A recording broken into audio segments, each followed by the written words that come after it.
So there we were, a bunch of city folks dumped in the middle of nowhere, and the village chief walks us straight into a cow shed. Yeah, a cow shed. Complete with actual cows, bugs, and two grumpy guys whose whole job was watching cattle overnight. The chief basically told them, "New people, deal with it, I'm going to bed. Real warm welcome." The two cow watchers weren't thrilled either. They waved their whips around and grumbled, but eventually told us to find a spot in the hay and shut up because even the cows needed their beauty sleep. They also casually mentioned that the nearest village was like 50 miles away, so don't even think about running. Cool. Cool.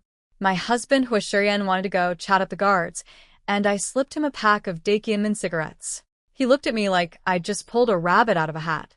But hey, I came prepared.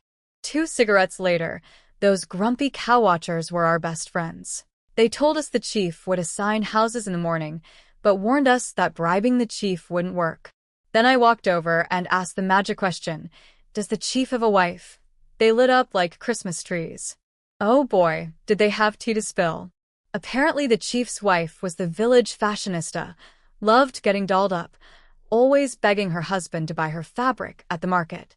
The guys were practically crying laughing telling us about it. That night, I barely slept. Mosquitoes treated us like an all-you-can-eat buffet. Everyone woke up looking half dead. But me? I woke up fresh, and I made sure to clip a sparkly butterfly hairpin in my hair. Warfare requires preparation. Right on cue, the chief showed up with his wife, strutting and wearing a bright red blouse in an era when everyone else dressed like a rainy Tuesday. This woman was my target. I casually walked past her, making sure my glittery hairpin caught the light like a tiny disco ball. Hook set. She followed me like a cat spotting a laser pointer. Started chatting me up, asking about my family. Then her eyes locked onto that hairpin, and she went straight for it. "Where'd you buy that? Didn't they confiscate your stuff?" Now here's where I turned into an Oscar-worthy actress. I pretended to panic, hiding the hairpin in my palm like it was stolen treasure. She warned me I could get fined or lose my food rations if anyone found out I had it. So I said, all innocent, "Okay, I'll just break it then." No. She practically tackled me. And then my masterpiece. Oh wait, Annie, I just picked this up off the ground. And honestly, out of everyone here, you have the best style and the prettiest face. This must be yours, right? Her eyes went full sparkle mode. She was grinning so hard I thought her face might cramp. She reluctantly accepted it.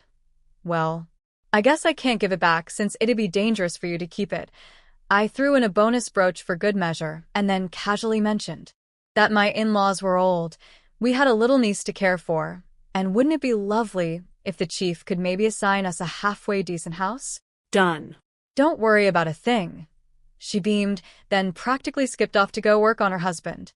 1 hairpin and a brooch. That's all it cost me to secure real estate. Honestly, I should have been a diplomat. So I watched the chief's wife grab her husband and whisper in his ear. He stopped walking, glanced back at us, and I hit him with my best, "I'm just a sweet, innocent girl," smile. He frowned, yanked his wife's arm, and they shuffled ahead bickering like an old married couple, which, to be fair, they were. As we walked through the village, let me paint you a picture. Depressing. Some houses were literally half underground just to stay warm. Others didn't even have a proper wall, just a sad piece of wood propping up the side like a drunk leaning on a lamppost. People in our group started crying. Someone whimpered, "We have to live in houses like these." The chief heard that and snapped back. "Houses like these? You don't even deserve houses like these." Noted. Shutting up now. He marched us clear across the village to a cluster of shacks drowning in weeds so tall you could barely see the roofs. The buildings looked like they'd collapse if you sneezed too hard. 3 houses. "Pick one," he said. The other 3 families practically trampled each other sprinting for them. But I held my people back. Didn't move an inch. The chief glanced back at me, and I swear, there was a tiny flicker of respect, or at least slightly less disgust. He barked at the other families about showing up for work at 5 a.m., then turned to us. "You lot follow me." We walked another mile or so until we reached a little pond with a small courtyard above it. Used to be a fish farming operation that went belly up. Pun intended. It's yours, the chief said. Then he got real serious. My wife took your stuff. That makes us both dirty. You don't talk, I don't talk. We clear? Shuryen stepped up all cool and composed. We'd never make things difficult for you. The chief looked him up and down, tall, handsome, military-bearing, and asked if he was an officer. Shuryen told him we were military family. The chief nodded approvingly. Better than those capitalists and intellectuals. High praise from this man. After he left, Shuryen told me this wasn't actually the village we were supposed to go to. We were in Shangrong village, not Darong village. I filed that away for later. One crisis at a time. Then Zhang San, our travel buddy who'd been helping us the whole journey, awkwardly stopped walking. I probably shouldn't tag along. The chief thinks I'm family, but I'm not, and I cut him off. How about I raise your daily ration to 4 steamed buns? Shuryen backed me up beautifully. You helped us on the road. We're not the kind of people who ditch someone the moment we arrive. I slapped Zhang San on the shoulder. We don't know each other's pasts, but our values line up. From now on, you're my little brother. The big guy's eyes got misty. Poor thing. Hadn't expected to find people who actually trusted him after everything fell apart. I linked arms with Shuryen and said, "Come on, let's go home." Home. And what a home it was. The courtyard walls were waist-high.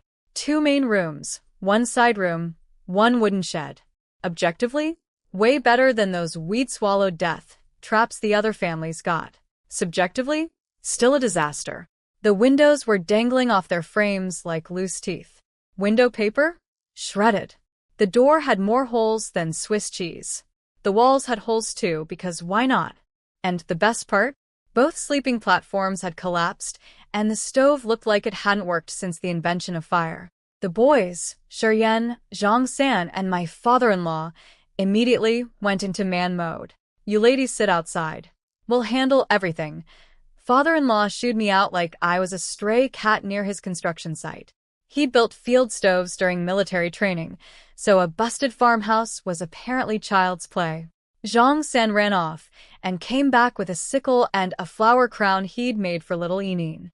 That kid was living her best life, skipping around the yard with her crown, completely unbothered by the fact that we were basically homeless. The 3 guys demolished the weeds in an hour. Shuryen and Zhang San went to scrounge up wood planks. I donated some fabric for the windows. Teamwork makes the dream work. Mother-in-law and I sat by the pond, looking at the green hills behind it, and she said something that actually choked me up. Before we came, I was so scared. But seeing these mountains, this water, and you kids, I think we'll be okay. Mom, we're going to make this work. All of us. And I meant it. But also, everyone was busting their butts and somebody had to feed this crew. And you know what? After 2 days of hay beds, mosquito attacks, and cowshed sleepovers, I think cooking up a nice stewed chicken was perfectly, entirely, 100% reasonable. Don't you? Okay, so, remember that chicken dinner I mentioned? Let me tell you how that went down. I took a little stroll behind the house, and within minutes, I had an iron wok, a spatula, seasonings, and a 10-pound fat chicken all ready to go. Where did it come from? Don't worry about it. I also tossed some green onions, ginger, and garlic into my magic pot, and poof, suddenly I had way more than I started with. Unlimited seasoning hack unlocked. I got that scallion oil sizzling, threw in diced chicken with some chili peppers, and the smell hit the courtyard like a freight train of deliciousness. Father-in-law was mid-repair, hands caked in mud, and he came stumbling out like a cartoon character floating toward a pie on a windowsill. Who's cooking chicken? I'm dying. Mother-in-law roasted him, real dignified, dear. But she was right behind him. They found me standing over a steaming wok, and their jaws hit the floor. Oh, this, I said, cool as a cucumber. I found a wild chicken caught in an old hunting trap. Lucky us, right? Their faces said, we want to believe you, but literally nothing about this makes sense.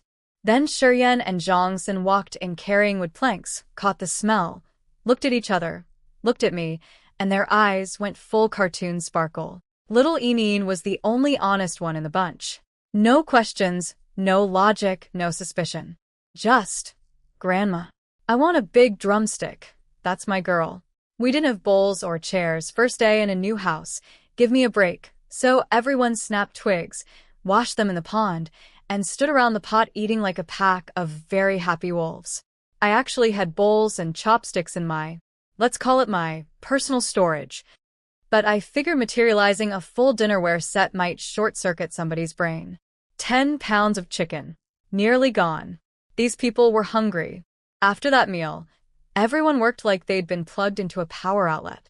By evening, windows sealed, sleeping platforms rebuilt, holes patched. And every time we ran short on something, fabric, I pulled some from my bundle. Nails, reached into my bundle. A full-size sleeping mat, 2 meters by 3, just casually yanked it out of my little cloth bundle like Mary Poppins' evil twin. The family was getting visibly shaken. Zhang Sen pulled Shiryan aside and whispered, "Bro, is my big sis a fox spirit? I heard the Northeast is crawling with them." Shiryan smacked him upside the head. "Get back to work." But after Zhang Sen left, I guarantee that man was standing there thinking, "Did she though?" That evening, the Liu family from next door showed up looking like they'd survived a house fire, which, basically, they had. Their stove exploded. Father-in-law went to help, but strategically blocked them at the gate because if they saw our setup, there would have been a riot. Mother-in-law tucked Enin into bed and just stood there, staring at the brand-new bedding, the mat, the cotton quilt, the pillow, and Enin clutching a white rabbit candy in her little fist. She looked around the room like she was trying to figure out if she was in the northern wasteland or a magic cave from a fairy tale. I'm pretty sure she went to sleep half convinced she'd wake up back in the cow shed. Now. The moment of truth. Shiryan and I were sitting on the bed after washing up, and I knew I couldn't keep doing this alone. Every time I pulled something out of thin air, I was one weird look away from somebody having a full existential crisis.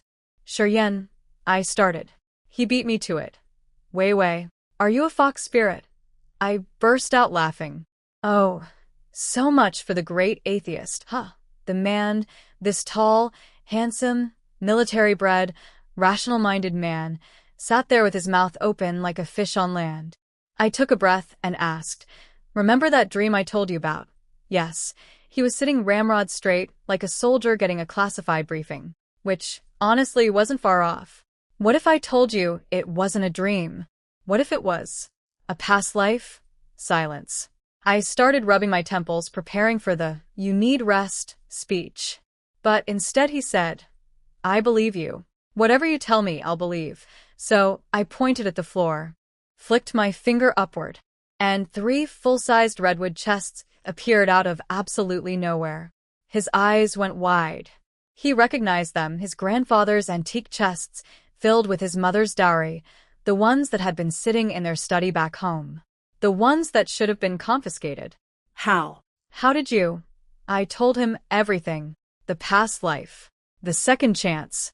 The magical space that could store anything and keep it from spoiling. How I chose him this time. How things would get better. He'd leave this wasteland, go back to the city. The family would rise again. He stood up, studying my face like he was trying to crack a code, trying to figure out if I was telling the truth or just keeping his spirits up. But those chests were right there. Kind of hard to argue with 3 enormous pieces of furniture that just materialized on your bedroom floor. I waved my hand. Chests gone. Half a pig appeared instead. That chicken tonight? Not wild. I bought it on the black market before we left. Nothing rots in my space. We can't survive on work points alone out here, but with what I've stored, we can live well. I looked up at him. I can't keep the secret by myself anymore. It's exhausting, and I waited, heart pounding, watching this man try to process the fact that his wife was basically a walking, talking inventory warehouse with a cheat code from the universe. So after I dropped the whole, "I have a magical pocket dimension" bombshell, I expected Shiryan to react with, I don't know. Shock? Joy? Maybe a little celebratory fist pump? "Wow, honey, we're basically rich forever." Nope. The man looked at me with pure worry. I'm standing there like, "Babe, I literally just showed you infinite storage that keeps food fresh forever, and you look like someone ran over your dog." Then he grabbed my hand, looked me dead in the eyes, and said, Wei, you disappear every night. Is that related to this thing too?" Record scratch. You noticed that. I thought I'd been so sneaky. Apparently not. He told me the first time I vanished on the train, he thought I was gone for good. Just poof, wife evaporated. He figured maybe I'd escape to somewhere better, somewhere I wouldn't have to suffer with him. But when I popped back, he made a silent vow to protect me no matter what. The way he looked at me when he said that, a flash of old hurt in those eyes, I suddenly understood why he'd grabbed me so tight that night on the train. I smiled and said, "Sure, Yen, I'm going to stay right here and live out this whole life with you." I explained how the space worked, the storage, the freshness preservation, all of it. His face went through about 17 expressions. I offered to bring him inside for a tour, but he actually refused. "That place is yours," he said, all serious and noble. "You trusted me with this secret. I won't betray that trust." My heart did a backflip. So I leaned in and planted a quick kiss on his cheek. Quick being the operative word, because the next thing I knew, a long arm hooked around my waist, a hand cradled the back of my head, and whoosh, I was flat on my back on the sleeping platform with this man hovering over me like a very attractive eclipse. His atoms apple-bobbed. My breathing went haywire. Very normal reactions. Totally fine. "Sure, Yen, you." He kissed me. And look, I'll be honest. The man kissed like someone who'd never done it before but was absolutely committed to figuring it out through sheer enthusiasm. It was like being gently attacked by a very determined puppy. Things were escalating. His hand found a zipper. There was a zip sound. Cool air hit my shoulder. My brain was operating on about 3 functioning brain cells when I suddenly remembered. Sure, Yen. The child. The tiny human. In the next room. With your mother. The man froze mid-kiss like someone had hit the pause button on a movie. He shot upright, sat on the edge of the bed, and stared at the wall like a soldier who just received very sobering orders. I sat up, fixed my dress. "Should I make the bed?" "Yes," he said in a voice that sounded like gravel being dragged over sandpaper. Then he stood up and walked straight out the door. I was confused for about 30 seconds until he came back soaking wet, wearing nothing but a green army t-shirt and shorts, steam practically rising off him. He'd gone to the pond. In the dark. In the cold. The mental image hit me, and my face turned the color of a ripe tomato. His face wasn't much better. He coughed awkwardly, lay down, and we both stared at the ceiling in the most excruciatingly uncomfortable silence of our entire marriage. First time sharing a room alone since the wedding. Very cool. Very normal. Nobody's heart was racing. Definitely not mine. He rolled over to face me, and I went rigid like a plank of wood. But he just chuckled and said, "Don't you have your nightly check-in to do?" "No visit tonight." Bless this man and his perfect timing. I grabbed that excuse like a life raft and yoinked myself into the space, so fast I probably left a cartoon dust cloud on the pillow. Inside my space, I slumped in front of the little TV screen, lazily swiping at it, taking my sweet, sweet time. Not rushing back. No, sir. The little TV, because apparently it has a personality now, flashed me a big, smiley face and typed out, "Not in a hurry tonight, master? Nope. Honeymoon trip over? I told you this is not a honeymoon. Okay? As long as you're having fun." The most annoyingly robotic, cheerful response possible. I gave it 1 full second of disgusted silence. Anyway, I sorted through mother-in-law's belongings that I'd saved, planning to find a way to return them tomorrow. Then, when I was getting sleepy, I finally went to do my daily prize draw.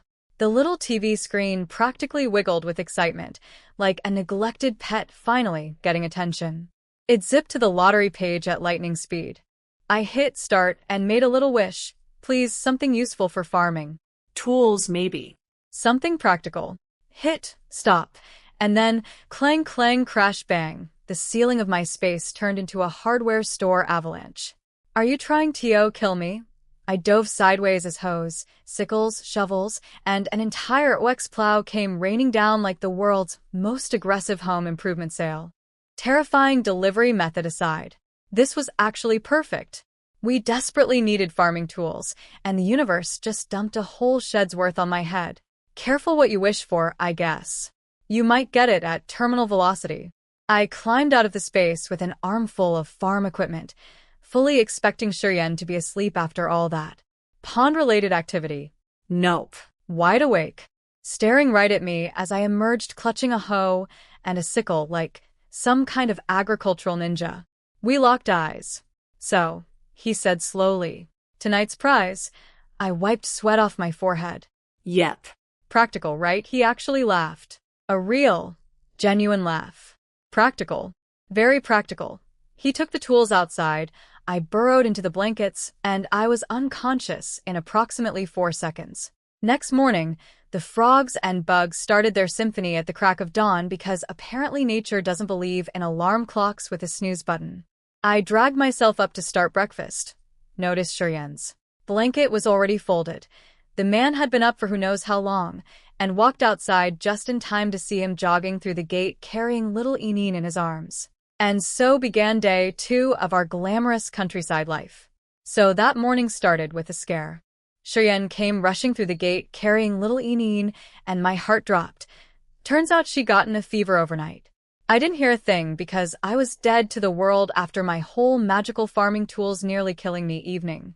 Shiryen, being the absolute unit of a husband he is, had apparently heard her crying when he went out to stash the tools, found a village doctor in the middle of the night, and handled the whole thing while I snoozed like a log. A little cold plus not being used to the local water. Good thing I'd packed hometown soil. Yes, I literally brought dirt from home, because I'm that level of prepared. My wife thinks of everything, he said casually as he carried Eneen inside. Wife. My feet stopped moving. My face went hot. This man just dropped the W word like it was nothing and walked away. Excuse me, SIR, you can't just anyway. He helped me start the cooking fire, while mother-in-law tended to Eneen. I made a hot breakfast, went to call Zhang-san, and found him already hauling back a mountain of firewood like a human forklift. Winter's coming in a month, he said. Trust me, when the fire dies at night up here, you can literally freeze to death. Okay, but breathe for a second, we just got here. Roger that, boss. Stop being cute. Come eat. We all sat around the little table on the heated platform, ate warm food, and for one brief moment, life felt almost normal. Eneen perked up after eating. Small victories. Then Shiryen laid out the work assignments. Father-in-law, Shiryen, and Zhang-san would do field labor. Mother-in-law would stay home with Eneen. And me? I'd join the village women to help cook for the workers. Everyone looked at me with barely concealed concern. Father-in-law told me to stay alert. Mother-in-law's eyes practically screamed, please don't get eaten alive. I waved them off with a confident smile. Village people are simple and honest. I'll be fine. Famous. Last words. I showed up to join the women's crew and immediately became the village attraction. 40-something aunties, sisters, and grannies formed a wall of judgment and looked me up and down like I was a zoo exhibit. Oh, look at those fancy clothes. City girls are really this soft and delicate, huh? I'm not working with her. She'll tank our work points. Me neither. One by one, every single woman in that lineup rejected me like I was a defective product at a returns counter. Nobody wanted the city princess on their team. I kept my mouth shut. Fighting a mob of village women on day 1? Not the move. The village chief tried to sort it out but was clearly outgunned. He scratched his head. Nobody wants her? What am I supposed to do?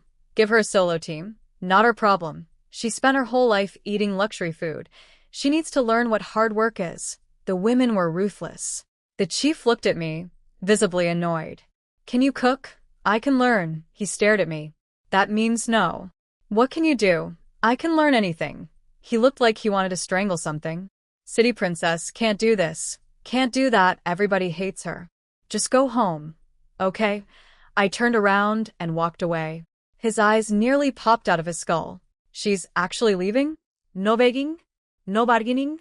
Just gone? He figured I'd come crawling back in a few days when I realized no work points meant no food rations. Ha. Goo. But here's the thing. I had no intention of sitting at home. I just needed a different angle. I walked straight to the Village Women's Federation office. The Federation handled all the behind-the-scenes stuff, logistics, childcare, community organization. When I walked into their yard, I saw dozens of kids just running around with zero supervision. No structure, No learning, just chaos in a fenced area. A woman stepped out from under a tree. Who are you? I introduced myself, and then I made my pitch. In my past life, even while being basically a slave to the Lin family, I'd managed to study and pass university entrance exams, right before Lin Jiaojiao destroyed that chance too. So, I wasn't just a pretty face with a magic pocket dimension. These kids are just sitting here all day, I said. Why not set up a small school? Teach them something. The country's future depends on strong youth, right? The woman's eyebrow twitched, in a good way. She told me to wait and disappeared inside. When she came back, she had the Federation director with her. A serious-looking woman in a blue shirt. The director sized me up. You're from the city? Why were you sent down? I explained. Came with my in-laws sent to the cadre school, got rerouted here. So you want to teach instead of doing farm work? I paused. Honesty was the only play here. Yes. I went to join the field workers this morning, but nobody wanted me on their team. I'd slow them down, and I get it. But I'm not lazy. I want to contribute something different. This village has plenty of strong workers. What it doesn't have is a teacher. The director's expression got more and more stern as she studied me. Stone-faced. Unreadable. I was mentally preparing my, I tried, speech.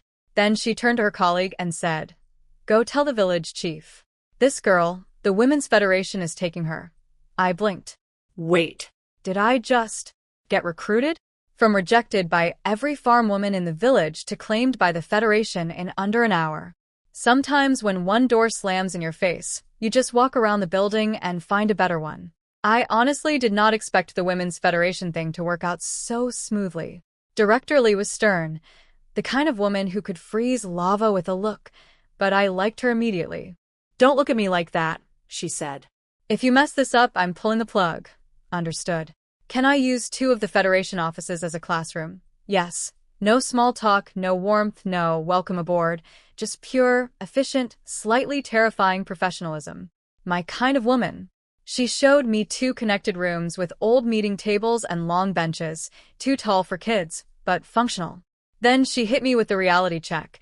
Don't even think about charging fees or buying fancy supplies. People here can barely afford to eat. The Federation can give you 200 yuan for basic books and stationery, 200 yuan to build a school. Cool. No pressure. She left, and I stood alone in a dusty room full of oversized furniture, wondering where to start. So, I did what any reasonable person would do. I started shoving tables around by myself. That's when I noticed little faces peeking through the window. A few of the older kids were spying on me like I was some exotic creature at a nature reserve. I pulled out a handful of candy from my personal storage and held it out. Here. Share these with everyone. Their eyes went huge. They wanted the candy so bad, but were too shy to take it.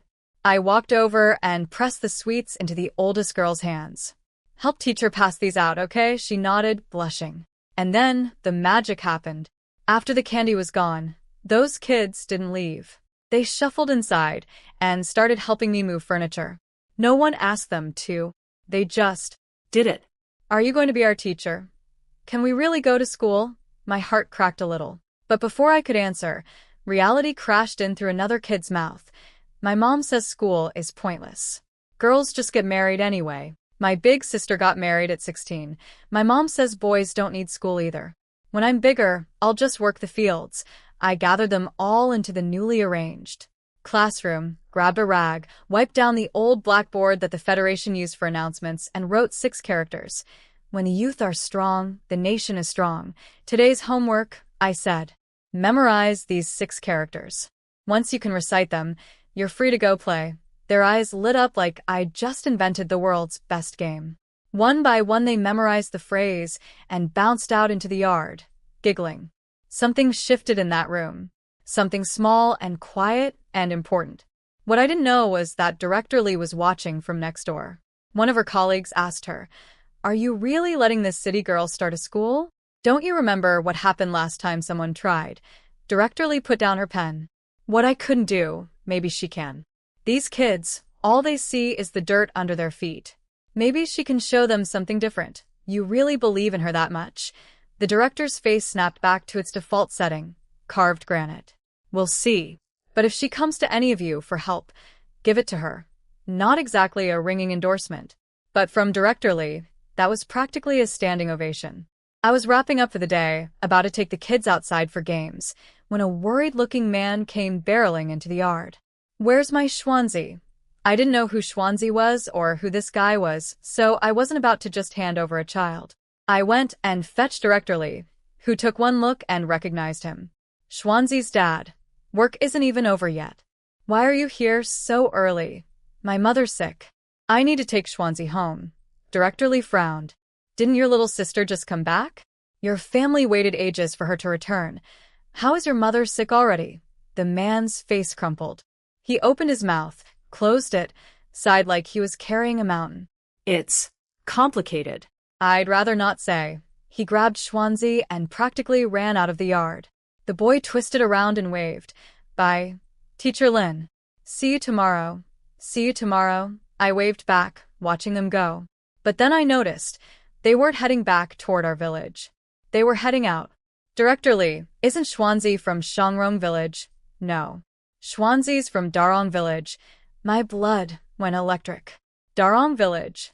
The village I was supposed to be sent to. The village where my birth parents lived. The village where, if my past life memories were right, the Qian family was. Are there families named Qian in Darong village? I asked, trying very hard to sound casual. Several. Schwanzi's family name is Qian. My pulse was hammering so hard I'm shocked she couldn't hear it. Director Lee gave me a weird look, understandably, since I was a brand new arrival who was suddenly very interested in a specific family in a different village. Why do you want to know about the Qian family? I shook my head and pointed down the road. That path leads to Darong village. Darong, Shangrong, and Xiarong are all in the same production brigade. Stay here long enough and you'll know every family in all three. She walked away. I stood there staring down that road, heart doing somersaults. Somewhere down that path were my real parents. The ones who'd actually given birth to me. The ones I'd never known in my first life because the Lin family had stolen that from me. But did they even want to meet me? Would they recognize me? Would they care? Those questions could wait, because there was one other very important detail about Darong village that I hadn't forgotten. Lin Jiaojiao, my sworn enemy, the woman who'd ruined my first life, the snake in human clothing, had been sent down to Darong village too. And that road led straight to her doorstep. Interesting. After a full day of wrangling children at the Federation, I headed home when the workers started trickling back from the fields. The whole village was alive. Women in colorful headscarves, men in blue shirts and rubber boots, everyone chatting and laughing, tired but genuinely happy. It was weirdly infectious. In my past life I lived in the city, but I never felt this kind of simple, grounded energy. Of course, the village gossip mill was already running at full speed about yours truly. That's the new city girl? Heard she's a capitalist princess. Husband's a military officer. That handsome guy in the fields today? Every young woman in the village nearly broke her neck staring. His brother's not bad either. Such a shame. A good officer dragged down by some rich girl. If it weren't for her, he'd never have been sent here. Charming. Really heartwarming stuff. But I walked through that gauntlet with my chin up and my shoulders back like I owned the road, and eventually they all shut up. Confidence is free, people. Use it. I got home, and before I even stepped through the gate, I heard a voice inside the courtyard that made my blood pressure spike. Manhwa, I'm just saying, you should keep an eye on your daughter-in-law. We didn't see her all day. She's dodging work, and it's going to cause problems for your whole family. And then mother-in-law, bless her soul. Huan, I appreciate your concern, but Yue is a sensible girl. She probably had other things to do. We were all sent down together. We should support each other. Huan. Lu Huan. The Liu family's daughter. We'd traveled here together. No beef, no drama, no history between us. And now she was in MY courtyard, trash-talking me to MY mother-in-law behind my back? I pushed the gate open like I was walking into a saloon in a western. She's not even from our class. Andy, you shouldn't. Shouldn't what? Huan's face went from righteous to mortified in about half a second. Caught red-handed. She tried to recover. Yue, we were sent down together. Your behavior reflects on all of us. Do you even know what the villagers are saying about you skipping work? I didn't hear what the villagers said, I replied, ice cold. But what you said. Heard every word. Are you calling me a gossip? She actually stomped her foot. Like a child. Yes. Auntie Hua. Look at her attitude. I came here out of kindness. She was appealing to mother-in-law like a toddler running to a teacher. I cut that off immediately. If you had a problem with me, you should have come to me. Not snuck behind my back to badmouth me to my mother-in-law. You, brother whore, is such a good man. How could he marry a shrew like you? Perfect timing, because Shiryan and Zhongxin walked through the gate right as that word left her mouth. Shiryan's eyebrows compressed into a single thundercloud. What exactly is going on here that you think you can come to MY home and point fingers at MY wife? Zhongxin was already rolling up his sleeves. Yeah, what she said. Brother-in-law's too classy to hit a woman, but I've gotta know such manners. Try me. Huan took one look at two angry men built like brick walls, burst into tears on the spot, and bolted out of the yard like a startled rabbit. From the gate, she pointed back and screeched, "You'll regret this. That wife of yours is trouble. OH, yeah? Come back and say that to my face." Zhongxin pretended to chase her, and she ran so fast she practically left a dust trail. Zhongxin snorted and let her go. Good boy. I explained everything to the family, the rejection from the farm women, finding the Federation, starting a school. Every single one of them looked at me like I'd just invented electricity. Father-in-law, incredible initiative, Zhongxin. Boss, you're actually insane. In a good way. Shiryan didn't say anything, but the pride radiating off that man could have powered a small city. We skipped the village communal dinner and heated up leftover chicken, and I pulled out some vegetables from my bundle and stir-fried them. Family dinner, warm food, peaceful evening. For about 12 minutes. Then Huan came back. With reinforcements. She'd rounded up a posse of village women and her own family, and they marched into our courtyard like an angry HOA committee. They smelled the meat immediately. Everyone froze. You just got here, and you're already eating meat. Some of them tried to push past the door into the house. Zhongxin shot out like a guard dog. Back off. Oh? You gonna hit women? Try us. Hit one of us. See what happens. The women surged forward. Zhongxin was stuck. He couldn't exactly brawl with a mob of village ladies on day 2. Shiryan stepped out, calm and composed. The diplomatic missile. Every woman in the village already knew he was military, tall, and devastatingly handsome, so the aggression levels dropped about 40% just from his presence. They laid out their complaint. Every woman in the village works the fields. Old, young, local, sent down everyone. But your wife shows up and just disappears? How is that fair? Then Huan added her special sauce. She bullied me too. Shiryan, steady as a rock. There's been a misunderstanding. The Women's Federation has given my wife a different assignment. The village women exchanged skeptical glances. Huan actually laughed out loud. Brother Hua, she's got you completely fooled. She's been here one day, and the Federation gave her a special job? Should we call the village chief to sort this out? Or, do you want to keep believing her lies? Shiryan didn't blink. He turned to Zhongxin. Go get the village chief. He believed me. Didn't need proof, didn't need reassurance. But he wanted the whole village to know the truth. Huan was thrilled. Good. Let's get him. And while we're at it, let's ask why your family got this nice house while we got a dump. What exactly did your wife do to get such special treatment from the chief? She crossed her arms and smirked at me, dripping with jealousy. So that was what this was really about. Not concern for fairness, not righteous anger about dodging work. Plain, ugly jealousy. Our house was nicer, our food was better, and she couldn't stand it. I walked right up to her, close enough that she couldn't look away, and said slowly, word by word. If I understand you correctly, you're implying the village chief took bribes from me? That he gave us a better house and excused me from field work because I paid him off. Her mouth opened and closed like a fish. She wanted to say yes so badly, but even she wasn't dumb enough to publicly accuse the village chief of corruption. She shrank back and mumbled, Then why is your house better than mine? Why is your food better than mine? I smiled, the kind of smile that has teeth. Because you're useless. Huan's face was so red she looked like a tomato about to explode. How can you talk like that? I looked at her the way you look at a mosquito that keeps buzzing near your ear. Oh, honey, that was the nice version. You came to MY house, stirred up a mob because you're jealous, and I haven't even slapped you into the river ditch yet. Consider that a courtesy to your family name. She crumpled like wet paper, bottom lip quivering, tears loading at 90%. Some village women tried to play mediator.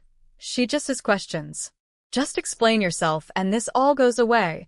Explain what exactly? I said, scanning the crowd. What's in my cooking pot? My work schedule? Since when are you all village chiefs? Since when are you my supervisors? Crickets. Then someone threw the big accusation.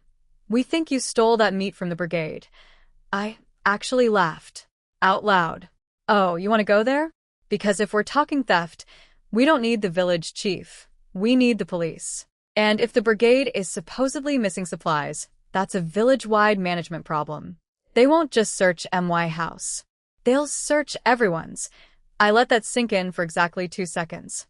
So, Are we all sure our own homes are squeaky clean? Dead. Silence. See, I might not know this village yet, but I know human nature. In a collective economy where everything belongs to the people, you'd be hard-pressed to find a single household that hasn't pocketed a stray piece of coal or an extra handful of grain. Glass houses, people. Glass houses. I pointed at the darkening sky. It's getting late. I suggest everyone heads home. Because if this blows up, it won't just be MY pot of chicken under investigation. The village women started peeling off like they'd suddenly remembered urgent business at home. Getting late, gotta go. Wait for me, I'll walk with you. Yeah, I'm exhausted. Good night, everyone. Huan watched her army dissolve in real time. She was practically vibrating with rage, trying to physically block people from leaving. You're just going to let her get away with this? If she doesn't work, you have to work more, one woman shrugged. She's not even on our team. Another patted Huan's shoulder.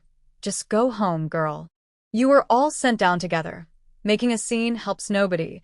Within minutes, the courtyard was empty except for the Liu family, standing there like the last guests at a party who refused to read the room. Liu Tuan, Huan's father, a former regiment commander like Shiyan, looked embarrassed but still couldn't resist being passive-aggressive. Commander Hor, my daughter's young and foolish, sure, but your daughter-in-law is awfully aggressive, don't you think? We're old comrades. Doesn't that count for something? Shiyan's voice dropped to Arctic temperatures. Commander Liu, until today, I thought you were a reasonable man. Liu Tuan flinched, then tried the buddy-buddy angle.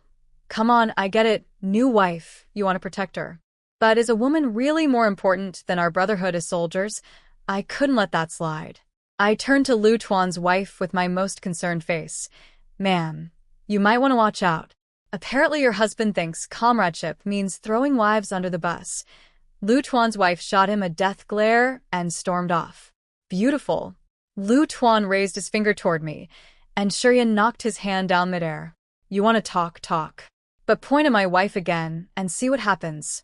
Your family is outrageous, Liu Tuan sputtered. Father-in-law stepped forward with a cold smile that could freeze a bonfire. He clapped Liu Tuan on the shoulder, the kind of friendly clap that makes your knees buckle. My son's right. Funny how I never knew you were this kind of person. Your daughter brought a mob to our door to harass my daughter-in-law, and we didn't throw your family out. That's already more grace than you deserve. Liu Tuan visibly wilted under his old superior's gaze. The man was shrinking in real time. Then Huan, who clearly had no survival instincts whatsoever, yelled, Dad, don't be scared. We're all equal now. Those ranks don't mean anything anymore. The absolute audacity of this girl. I'd had enough. Fine. No old bonds, no courtesy. Got it. I grabbed Shiyan's arm and marched straight out of our yard.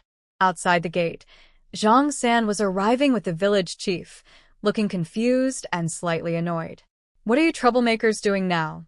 The chief grumbled. I didn't answer. I just kept walking, dragging Shiyan, and told the chief to follow us. The chief looked at Zhang Sen like, does she think I work for her?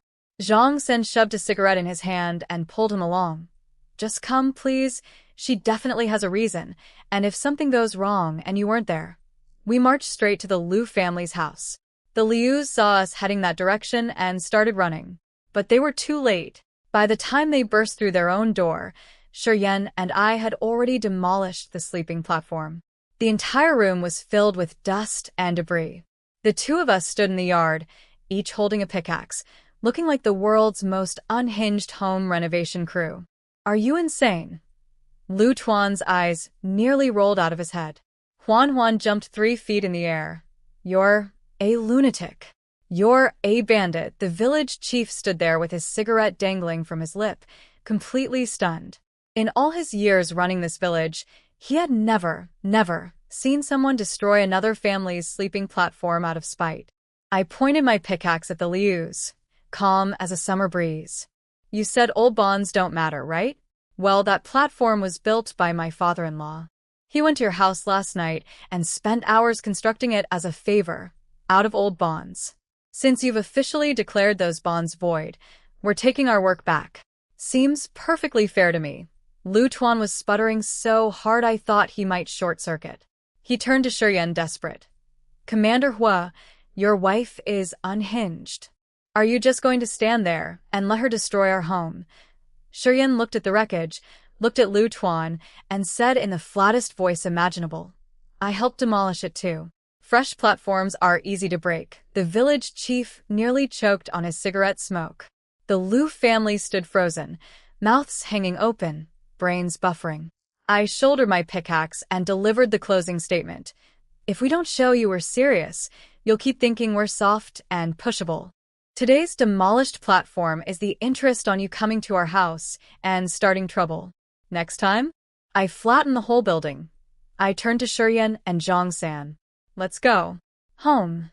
And we walked out into the evening like the baddest crew in the northern wasteland, leaving the Liu family standing in a cloud of dust and regret. Back at the Liu household, Huan was practically hanging off the village chief's leg. Village chief. They're bandits. Aren't you going to do something?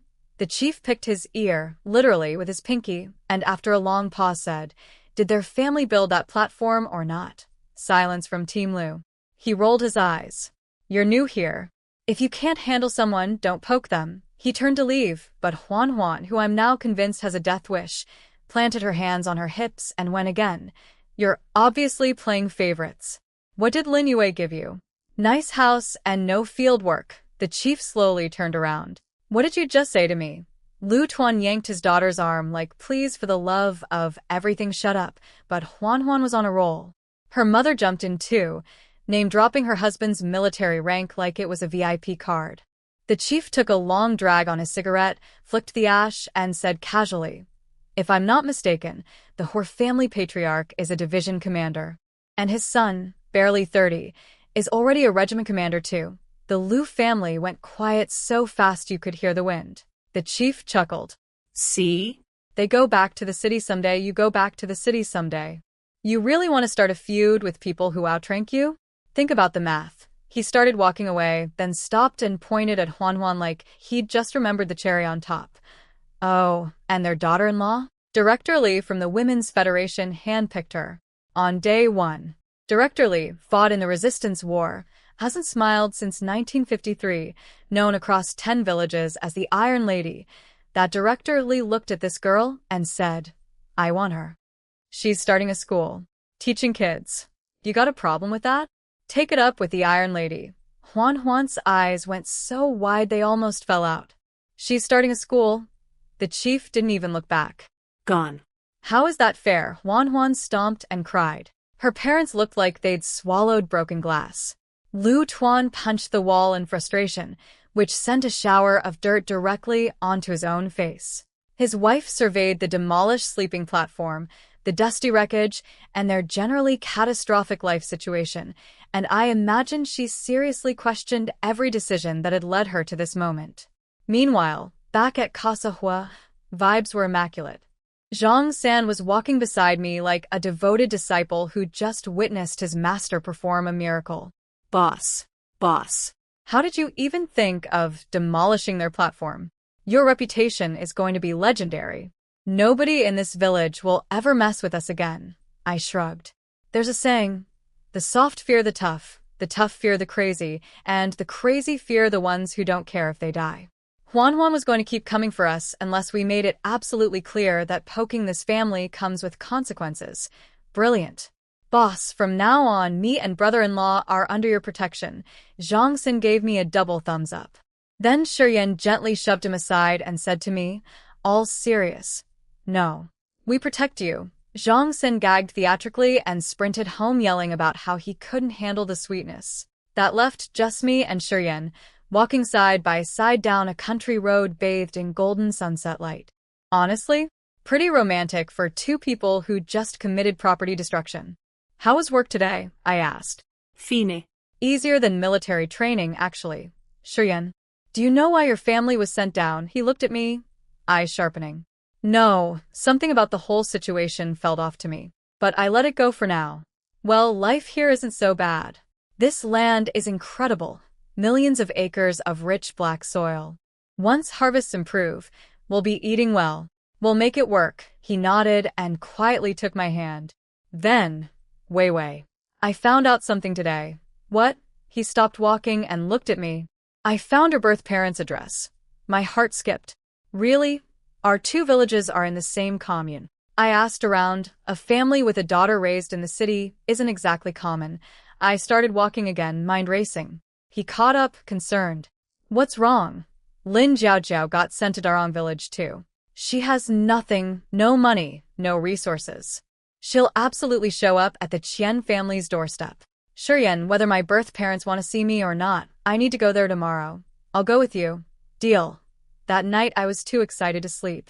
I ducked into my space and picked out some gifts, nothing flashy, just practical things people actually need. Then I did my daily lottery spin because at this point it was basically brushing my teeth, just part of the routine. Hit start, hit stop, didn't even think about it. A whole crate of medicine appeared. Plus a traditional Chinese medicine encyclopedia. I looked at that book, then thought about the lush mountain behind our pond, probably teeming with wild herbs. I could learn to identify medicinal plants and sell them. Another income stream. I patted the little TV screen like a proud parent. Good job. Keep giving me useful stuff like this. Back in the real world, I dumped the medicine box and encyclopedia in front of Shiyan, beaming. These are gold. After autumn harvest, we go herb picking in the mountains and sell what we find. He smiled at me with that look, the one where he thinks I'm ridiculous but also kind of adorable. Little money grubber. You have a whole space full of valuables and you still want to hustle. Who says no to more money? Plus, I'm thinking, those fish ponds out front? I buy some fry, stock the pond, and boom. Free fish forever. Self-sustaining household. Whatever you say, boss. He ruffled my hair, picked up the medicine crate to move it to the floor, and plop, a small packet fell out. I picked it up without thinking and handed it over. We both looked at it. We both realized what it was at the same time. My face went nuclear red. I snatched it back and shoved it under my pillow like I was hiding evidence at a crime scene. Shiyan looked at me, looked at the pillow, and grinned. Wei, you sure you want to keep that on the bed? I'm going to sleep now. Good night. This conversation is over. So remember that little packet that fell out of the medicine box? Yeah. I grabbed it, shoved it into Shiyan's hands, and said with all the dignity I could muster, put it away. We don't need it. For now. I threw myself onto the bed and pulled the covers up, praying for the conversation to end. Then I heard this man chuckle softly and say, for now. For now? What do you mean, for now? The emphasis on those words, SIR, I took a deep breath. Of all the things to find in a box of perfectly normal medicine, family planning supplies, the universe has a sick sense of humor. Then he lay down next to me, pulled me into his arms, and rested his hand on my belly. Have you been feeling okay lately? I'm fine, I whispered. It was still early, too early for any symptoms. He tightened his arms around me and didn't say anything else. I fell asleep pretty quickly, but apparently he didn't. He lay there all night worrying about me having a baby out here in the middle of nowhere in a patched-up farmhouse next to a fish pond. By the time dawn started creeping in, the man had basically insomniated himself into a coma. He looked down at me, brushed the hair from my face, and then, Half asleep, me grabbed his arm and hugged it like a teddy bear. He froze. Breathing compromised. Wei. He tried to gently extract his arm. I hugged tighter. Unconscious me has an iron grip apparently. Shiyan, I mumbled. He leaned in to hear what I was saying, and I chose that exact moment to open my eyes. Our faces were approximately 2 inches apart. I blinked, looked down, realized I was cradling his entire forearm like a stuffed animal, and let go so fast you'd think it burned me. He laughed. Why'd you stop? I rolled over. One hug is plenty. I'm done. Done? How can you be done? He scooped me up, blanket and all, like a human burrito, pressed his forehead against mine and whispered, Wei, I like it when you come close to me. My brain went offline. I nodded, stayed in the burrito, and immediately fell back asleep because apparently emotional vulnerability makes me drowsy. When I woke up again, the sun was blazing and there was breakfast sitting on the edge of the bed. Shiyan had made it and brought it to me like room service. I started getting up. I'll eat outside with everyone. No. Stay. Eat here. And he walked out. No argument. Just, my wife eats breakfast in bed today. That is final. After eating, I went outside and found Shiyan and Zhang San hauling rocks and logs into the yard. What's all this? Building a gazebo, Zhang San said. Then he grinned. Brother-in-law wants to fix up the whole place. Guess who it's for? Who? Mother Nature? The returning spring geese? The spirit of agricultural progress. I knew exactly who it was for, but there was absolutely no way I was saying it out loud. Zhang San stared at me, defeated by my deflection skills. Then Shiyan handed Zhang San an axe. Wei and I have to go out. The rest of the gazebo is on you. Zhang San's jaw dropped. I'm building it alone, Shiyan nodded. Problem? Who said there's a problem? Those two had the most competitive supportive brotherhood I'd ever seen. I grabbed the gifts I'd prepared for the Qian family and headed out. The countryside paths wound through the fields, and the morning dew had turned everything into a mud slip and slide. Within minutes, my cloth shoes were caked and my pant legs were soaked. I glanced down for 1 second, and Shiyan crouched in front of me. Get on. No way. There were farmers everywhere. People walking to work. We'd be a spectacle. He looked up at me from his squat. What's there to be shy about? I'm your husband carrying you, not some stranger. Before I could respond, a passing villager was already cackling. Would you look at these lovebirds? I wanted the earth to swallow me. I tried pulling him up, but he caught my hand instead. Piggyback or bridal carry? Pick one. Hua. Sure. Yuan. Should I choose then? I sighed the sigh of a woman who knows she's lost. Fine. Squat properly. He grinned like he'd won the lottery, and I climbed on. He hooked his arms under my legs, bounced me up once, and muttered, Too light. Every single farmer we passed gave us looks ranging from adorable to get a room. My face was roughly the color of a fire truck. Look at what you've done to our reputation, I hissed and pinched his chest. He laughed. Behave. You can pinch me properly tonight when the clothes come off. Hyo Shiyan. My ERS turned red. This man was getting bolder by the day. What happened to my stoic military officer? Did you leave all your discipline in dog school? Discipline doesn't apply with wives. Since when? If not discipline, then what? Sweet talk. I gave up. I buried my face in his back and played dead. If I didn't move, passers-by would hopefully assume I was sick instead of being scandalized to death by my own husband's flirting. I didn't say another word for the rest of the walk. My brain was too busy short-circuiting. But the moment I spotted the sign for Darong village, I sat up straight. Put me down. The road inside the village was dry, so he set me down. We asked a local farmer for directions to the Qian family, the one with a daughter raised in the city. The man gave us a look, and Shiyan smoothly said we were distant relatives visiting. Straight ahead, first intersection, turn in, first house. We thanked him and kept walking. My heart was hammering so loud, I was sure Shiyan could hear it. He took my hand and gave it a gentle squeeze. Don't be scared. They must be waiting to meet you too. I wanted to believe that. I really did. But somewhere behind the nervousness and the hope and the pounding in my chest, one thought kept circling. My birth parents were right there, just around the corner. And for the first time in 2 lifetimes, I was about to see them face to face. No pressure or anything. Shiryen held my hand as we walked toward the Qian family's house. We found it easily, first intersection, turn in, first house, just like the farmer said. But before we could even step through the gate, a pack of kids came tumbling out of the yard. And who did I spot immediately? Lin Yuhao, the pudgy little prince of the Lin family, the brat. Here, already causing problems. He had Xuanzi, my student, shoved onto the ground and was standing over him like a tiny dictator.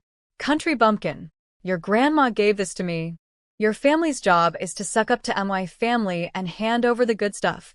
Xuanzi scrambled up trying to grab whatever Yuhao had stolen, and the little monster kicked him. I was there in 2 steps, grabbing Yuhao by the scruff of his neck like a misbehaving puppy. He twisted around, saw my face, and the color drained from his. A flicker of pure guilt, followed immediately by his default setting, violence.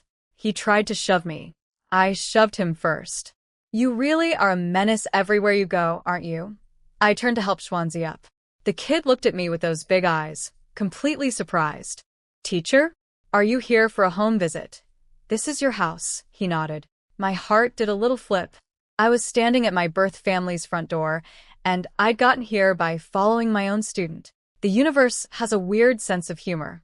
Before I could process any emotions, a woman in a floral headscarf came storming out of the house with Xuanzi's dad behind her. She took one look at the dirt on Xuanzi and went absolutely nuclear, but not at the person who'd pushed him. No. She turned on her husband. I can't live like this anymore. It's bad enough your family adopted out a daughter and took in that one, but now we have to feed her birth parents and her little brother too? Does your family think you're running a charity? She grabbed Xuanzi by the arm. Come on, we're going to Grandma's house. Your maternal grandma. Poor Xuanzi stumbled along, tugging her sleeve. Mom, my teacher is here, she stopped. Looked at me.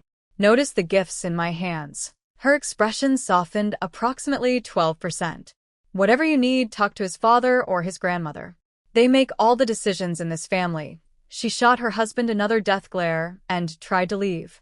Sister-in-law, please wait a moment, I said. Then I looked at Yuhao. The little rat's eyes darted around for an escape route. Too late. Shiryen had him by the collar. Help. Abuse. Adults hitting children.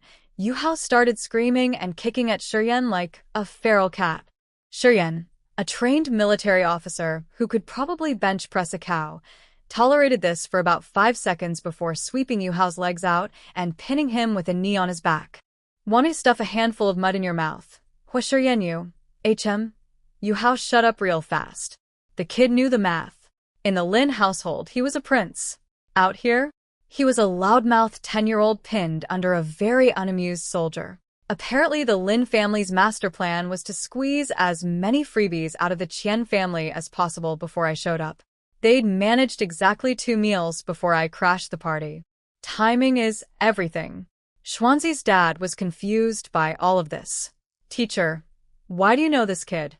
And why are you so interested in our family problems? I decided to stop dancing around it. My name is Lin Yue. I'm the daughter your family sent away, the one who was raised by Lin Jiaojiao's birth parents. His brain short-circuited. He stared at me for a solid 3 seconds, then his face cracked into the biggest grin. You're my little sister? Yes. Xuanzi's mom stopped in her tracks and zoomed back over, scanning me head to toe like a quality inspector. Pretty. Bright eyes. Fair skin. And now that she was looking, definitely some resemblance to her husband and mother-in-law around the eyes and brows. But how are you here? Aren't you supposed to be? Xuanzi's dad was sputtering, unable to form sentences. His wife shoved him aside with a practiced hip check.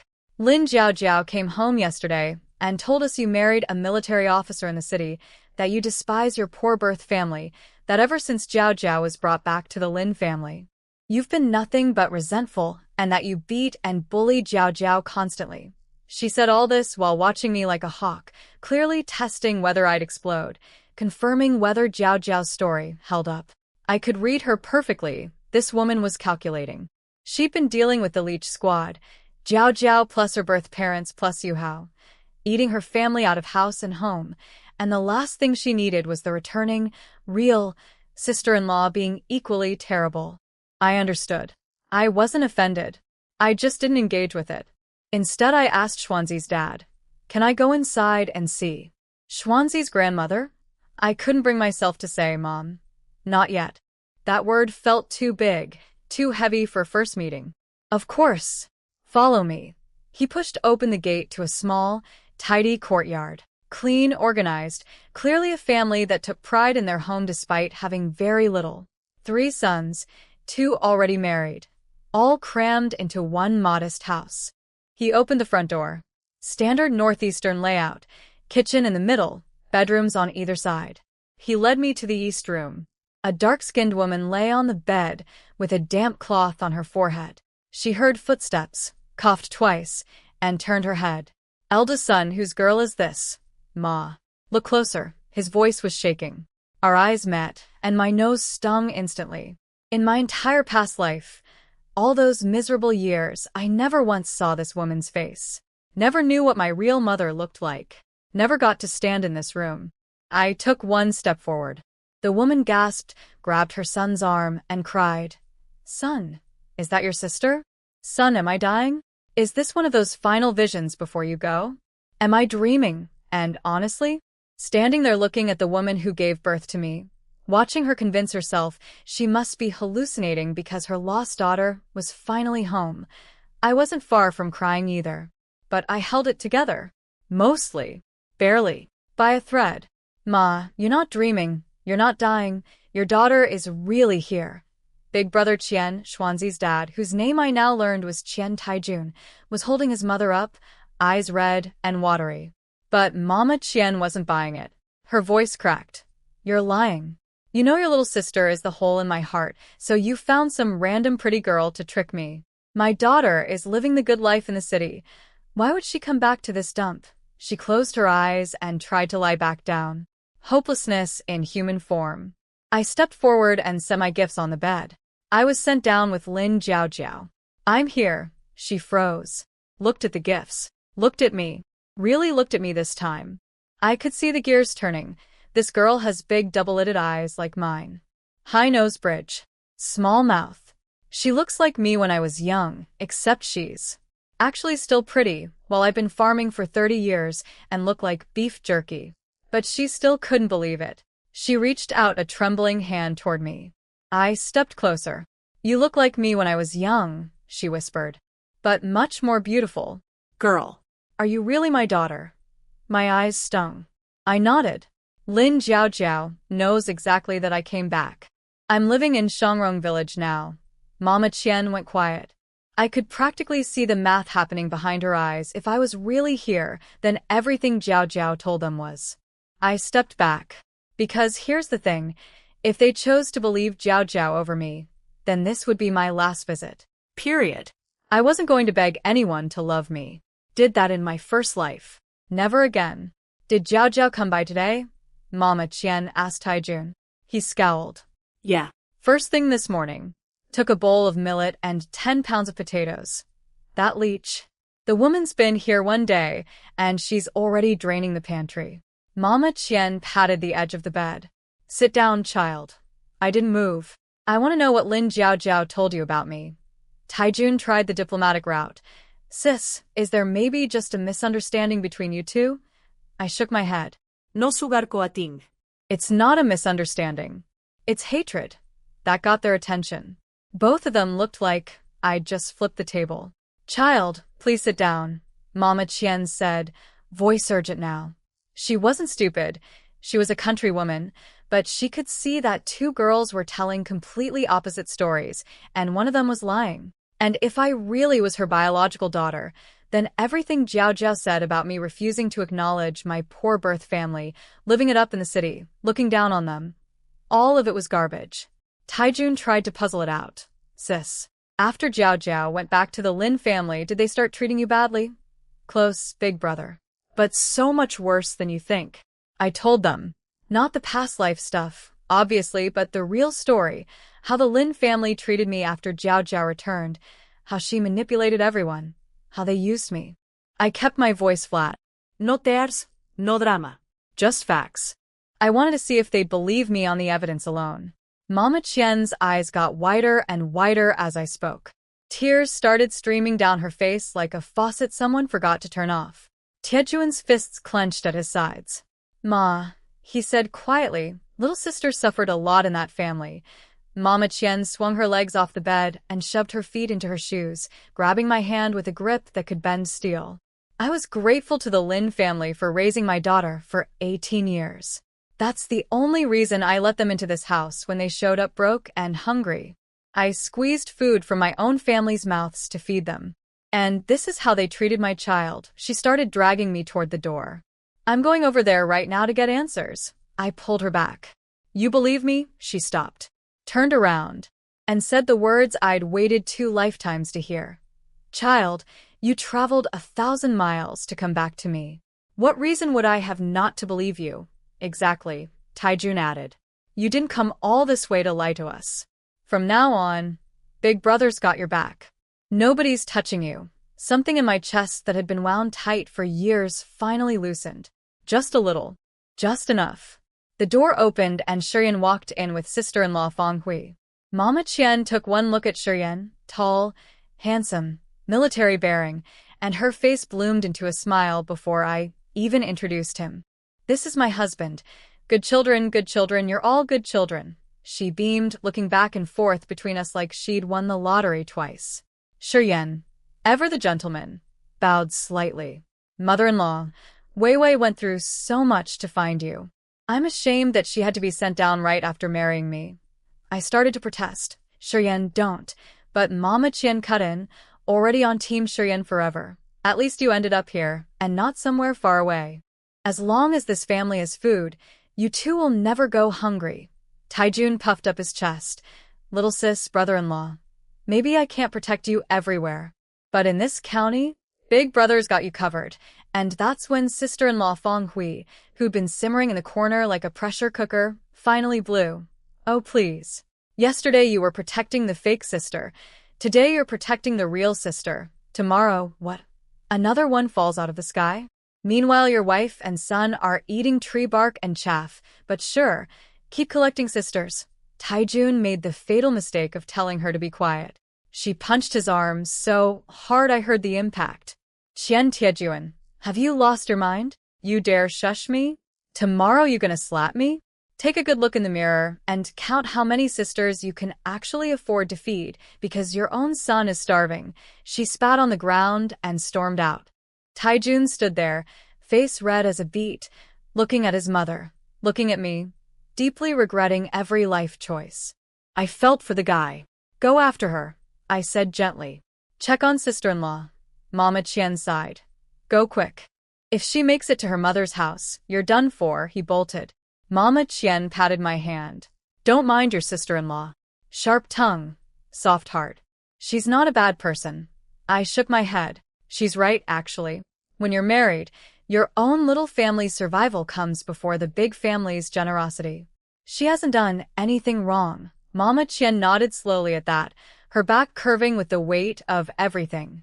I helped her lie back down, told her to rest, and promised we'd stay for lunch to meet the rest of the family. Outside the house, Shiyan took my hand with that steady, solid grip. Ready for battle mode. Let's go, he said. I raised an eyebrow. You know where I'm heading, he smiled. That warm, knowing I married a force of nature, I'm here for its smile. I'm guessing my wife isn't going to let Lin Jiaojia walk away with a free bowl of millet and 10 pounds of potatoes. He guessed right. So, in your mind, I'm that petty, huh? I gave Shiyan my best mock-offended face. He immediately backpedaled like a champion. Absolutely not. My wife is the most generous person alive. She simply has a zero-tolerance policy for scumbags. I looked him up and down. You know, before I married you, everyone said you were stone-faced and boring. Turns out they were all wrong. He preened. Actually preened. Then, still holding my hand, he casually dropped. You used to say Zhou Xiui was so great. I was confused at the time, but now that the truth's out, any decent man only shows his best side to one person, not everyone. Oh, this sneaky man. He'd been sitting on that jealousy card this whole time, waiting for the perfect moment to play it. I laughed and let him have his little victory. We asked around and found the Lin family's place easily. People like them, bad class backgrounds, had been dumped in the worst spot in Darong village. The locals called it no man's land. No well, no farmland, no neighbors. Just weeds and a single wooden shack where the kitchen, bedroom, and living room were all the same room. Seeing them reduced to this? Shefiskis. Justice has an address, and it's a dump. I walked up to the door, and before I even touched it, I heard Lin mother inside, tapping her bowl and complaining. What I asked the slop? 1 bowl of millet, and the porridge is so thin you can see through it. Jiao Jiao, is your foster mother hiding food from you? Mom, they have a big family. This is already generous. Generous? Their family's meals are none of my concern. I'm saying she gave you too little. If this is all we get, we'll starve. My fists clenched. Every word out of this woman's mouth confirmed exactly who she was. I picked up a stick from the ground. A nice, sturdy one. Inside, Jiao Jiao was saying, Mom, I can't ask for too much at once. If they refuse, we won't even get this much. Jiao Jiao, let me remind you, I am your real mother. Don't go soft on those mud farming peasants. They can dig in the dirt for food. We can't do farm work. These people, plotting to drain my birth mother's pantry dry while sitting on their butts, too good to lift a finger. My blood was lava. I kicked the door open. You really are the most shameless family on the planet. Good thing I came early, or you'd have latched onto my real mother like leeches until there was nothing left. I swung the stick onto the bed platform. Whack, and flipped the table. Hot porridge went flying, splattering all over the Lin family like karma in liquid form. They shrieked and jumped off the bed, howling. I wasn't done. I smashed every bowl that survived the impact. Crash. Crash. Crash. Lin Yuwei, have you lost your mind? Lin mother screamed. Jiao Jiao scrambled off the bed and tried to run. I caught her across the back with the stick thwack. Don't you dare move, Lin Jiao Jiao. My birth family took you in, fed you, raised you, loved you, and you repay them by scheming to bleed them dry? You absolute dog. I'm going to beat you to death today. I chased her around that tiny room, sticks swinging, insults flying. She crashed into walls, tripped over furniture, screamed like a banshee. Then she grabbed a half-burning log from the cooking fire and swung it at me, sparks trailing through the air. My eyes narrowed. Before I could dodge, Shiryen materialized like a special forces ghost, snatched the burning stick out of her hand, and tossed it aside in one fluid motion. My personal bodyguard, ladies and gentlemen. I stepped up to Jiao Jiao and slapped her across the face, so hard the sound echoed. That's for the genuine love the Qian family gave you that you spat on. Slap. The other cheek. That's interest. I shook out my wrist. Hitting people is, actually, hard on the hands. Nobody tells you that. Looked at her swelling face and said flatly, and the next one is just because I wanted to. Lin Yuwei. She stomped. I was already done with her. I turned to Lin father and Lin mother, cowering on the bed like cornered rats. You got sent down because you deserved it. If either of you goes to the Qian family begging for scraps again, I will report you every single time. These villagers are honest, hardworking people, and they hate exploiters like you. If they find out what you used to be, you'll be dodging mud bricks for the rest of your lives. I slammed the stick onto the bed. Lin mother screamed. She pointed a shaking finger at me. I raised you, and my mother raised your precious daughter. We're even. You're not my real parents. Going forward, don't mention my name, don't mention our history. Because trust me, your history is way uglier than mine. I grabbed the bag of potatoes from the floor. Then, just to be thorough, I scooped the already cooked potatoes off the stove and tossed those in too. What are you doing? Lin father and Lin mother looked like the world was ending. Their only food source, walking out the door. You want to eat? Earn it. You look down on people who work the fields, but out here, that makes you the useless ones. I was almost out the door when Jiao Jiao screamed behind me. Why? Why is everything like this? I paused, looked over my shoulder. Lin Jiao Jiao. Evil deeds come with a bill. Everything you stole by stepping on others, you're going to pay it back. With interest. Her eyes were bloodshot. Then she asked something that almost made me flinch. Lin Yue, are you even? You anymore? Smart girl. Not smart enough, though. I blinked innocently. What do you mean? Did I hit you so hard you went crazy? I grabbed Shiryan and walked out. He took the potato sack from me like a gentleman carrying shopping bags after a mall trip. Except instead of a mall, it was a revenge mission. Same energy, though. We stepped outside and almost ran directly into big brother Taijun and sister-in-law Fong Hui. Fong Hui, the same woman who'd cursed out her husband and stormed off an hour ago, looked at me with something new in her eyes. Respect. She gave me a big thumbs up. Now you're a sister-in-law, I can get behind. Take those potatoes home. Don't let scumbags eat free. Taijun looked worried. Sis, are you hurt? Is Jiao Jiao. Big brother, I understand you have feelings for her. You grew up together. But there's a difference between helping someone in a crisis and enabling someone who's lazy. Think about it. Fong Hui pounced on that opening and unloaded on her husband like a machine gun. Exactly. That girl was lazy and spoiled the entire time she lived here. Mom treated her like a princess. She's only home for 20 years. Let her enjoy it. Fed her the best food. Cried herself half-blind when Jiao Jiao got sent down. Gave her everything we had. And for what? You want to be generous? Be generous to your son. To your mother. To your real little sister who just got her face slapped raw defending this family's honor. Taijun, rapidly deflating. Can you not yell at me in front of my sister? I have a reputation. Then do something worth respecting and I'll brag about you all day. Until then, zip it. Fong Hui gave him one final death glare, then linked her arm through mine like we'd been best friends for years.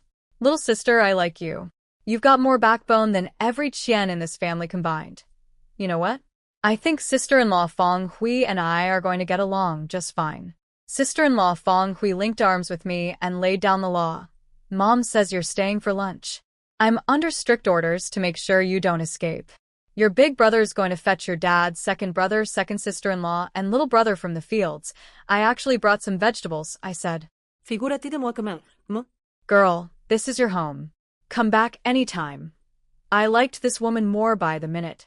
We walked back into the Qian courtyard and found Mama Qian, who was supposed to be resting with a fever, standing at the stove scrubbing pots like she hadn't been bedridden 10 minutes ago. Fong Hui practically tackled her away from the sink. Emma, what are you doing up? We have a whole house full of people. You think we can't cook one meal? I was worried you'd be late. My daughter and her husband walked all the way here this morning. Who knows if they've even eaten? Then she started scooping rice out of the rice jar for us to take home. You just arrived. You probably have nothing. Take some food back with you. Really, we're fine. Fong Hui cut in. Just take it. Taijun offered vegetables from the backyard, promised to deliver them personally if we couldn't carry everything. We really don't need anything. Our house is well stocked. And that's when Mama Qian's eyes welled up and she started crying again. My foster daughter comes home demanding food and drink, but my own flesh and blood is too polite to accept a single grain of rice from me? What kind of failure of a mother am I? Oh no. Oh no. The guilt tsunami. I panicked and looked at Shiryan with full, help me, eyes. This man, who people called stoic and socially awkward, smoothly stepped forward, took the rice bag from Mama Qian's hands, set it on the counter, and delivered the most perfectly calibrated son-in-law speech in human history. Mother-in-law, Wei Wei isn't being distant. Our family was sent down as cadres, so while we lost some property, we're better off than most. We brought supplies from home. I work, my father works, and we have a brother helping too. I promise you, Wei Wei will never go hungry. Mama Qian sniffled. Really? And yes, I added, taking her arm, he really is a military officer. Jiao Jiao told at least one truth. She relaxed a little. Then she tried to drag me to the bedroom. You rest with me. You probably cook all day at your in-laws. At your mother's house, you're not lifting a finger. I glanced at Shiryan guiltily. The truth was I barely cooked at home either. That household spoiled me rotten. But Mama Qian didn't need to know that. Shiryan caught my look and smiled knowingly. Go keep your mother company. I'll help with the fire. He sat down at the stove like he'd been doing it his whole life. Fong Hui was impressed. Look at that. A son-in-law with eyes. Knows exactly what needs doing without being asked. Yes, yes, yes. Taijun agreed rapidly, knowing full well his wife was comparing them. Smart man. Learning. In the bedroom, Mama Qian sat on the bed and just stared at me, like if she blinked, I might disappear. Can I call you Weiwei? I nodded. What do your in-laws do? Do they treat you well? Father-in-law was an officer. Mother-in-law used to be in a performance troupe. They're good to me. Sounds like a refined life. She took my hands and turned them over, checking for calluses. Finding none, she relaxed. I never imagined the Lin family, so wealthy, would mistreat you. If I hadn't gone into early labor while visiting relatives all those years ago, the baby switch never would have happened. That wasn't your fault. Weiwei, now that you're near me, I won't let anyone hurt you again. More tears. I pulled out a handkerchief. She pushed it back. Don't waste that on me. I'll get it dirty. I ignored her and wiped her eyes myself. I've never blamed fate for anything, I said. Don't carry that guilt. My life now is good. My husband loves me. My in-laws adore me. It's only going to get better. She nodded hard, patting my hands. Good child, good child. Then the gate crashed open and approximately 700 people poured into the courtyard. Okay, maybe 5. But it felt like 700. Your father's here, Mama Qian said. I stood and walked to the door. Coming toward me was a tall, thin, sun-darkened man in a blue shirt. Behind him, 2 young men and a girl. The man took one look at me, and his eyes lit up. This is your little sister. Taijun pulled Shiryan forward for introductions. Dad, this is our sister, and this is her husband. Father-in-law, Shiryan said with a respectful nod. Papa Qian Qiandayo, was barely listening. His eyes kept drifting back to me like magnets. Child, the journey here must have been hard. It was fine. Good, good, good. Come inside. Sit. He practically pushed both me and Shiryan onto the bed. Platform, then scolded Taijun. How could you make your brother-in-law tend the fire? He's a guest. Shiryan, smooth as silk. They didn't make me. They treated me like family. That made me happy. I stared at this man. People said he couldn't make conversation. The man was a diplomat. Meanwhile, I was sitting there like a mute potato, unable to string 2 words together. He was carrying the entire social situation on his gorgeous shoulders. Weiwei's a bit overwhelmed, he explained to Papa Qian. First time home, it feels almost like a dream. But we live close now, so we'll visit often. Yes, yes. You're both wonderful children. Papa Qian introduced second brother, Qian Tailin, and his wife Meng Xiu, plus youngest brother Qian Taiching. Second brother walked up to Shiryan and slapped his shoulder. Brother-in-law solid, like he was testing a tree trunk. His wife Meng Xiu pulled him back and turned to examine me. She was actually pretty. Pink scarf around her neck, didn't look like a village girl. So where are you from, little sister? High city. Big city. I heard you were sent down too. What did your in-laws do wrong? Will it affect things going forward? Papa Qian hissed through his teeth. Second brother tried to yank her away. She dodged.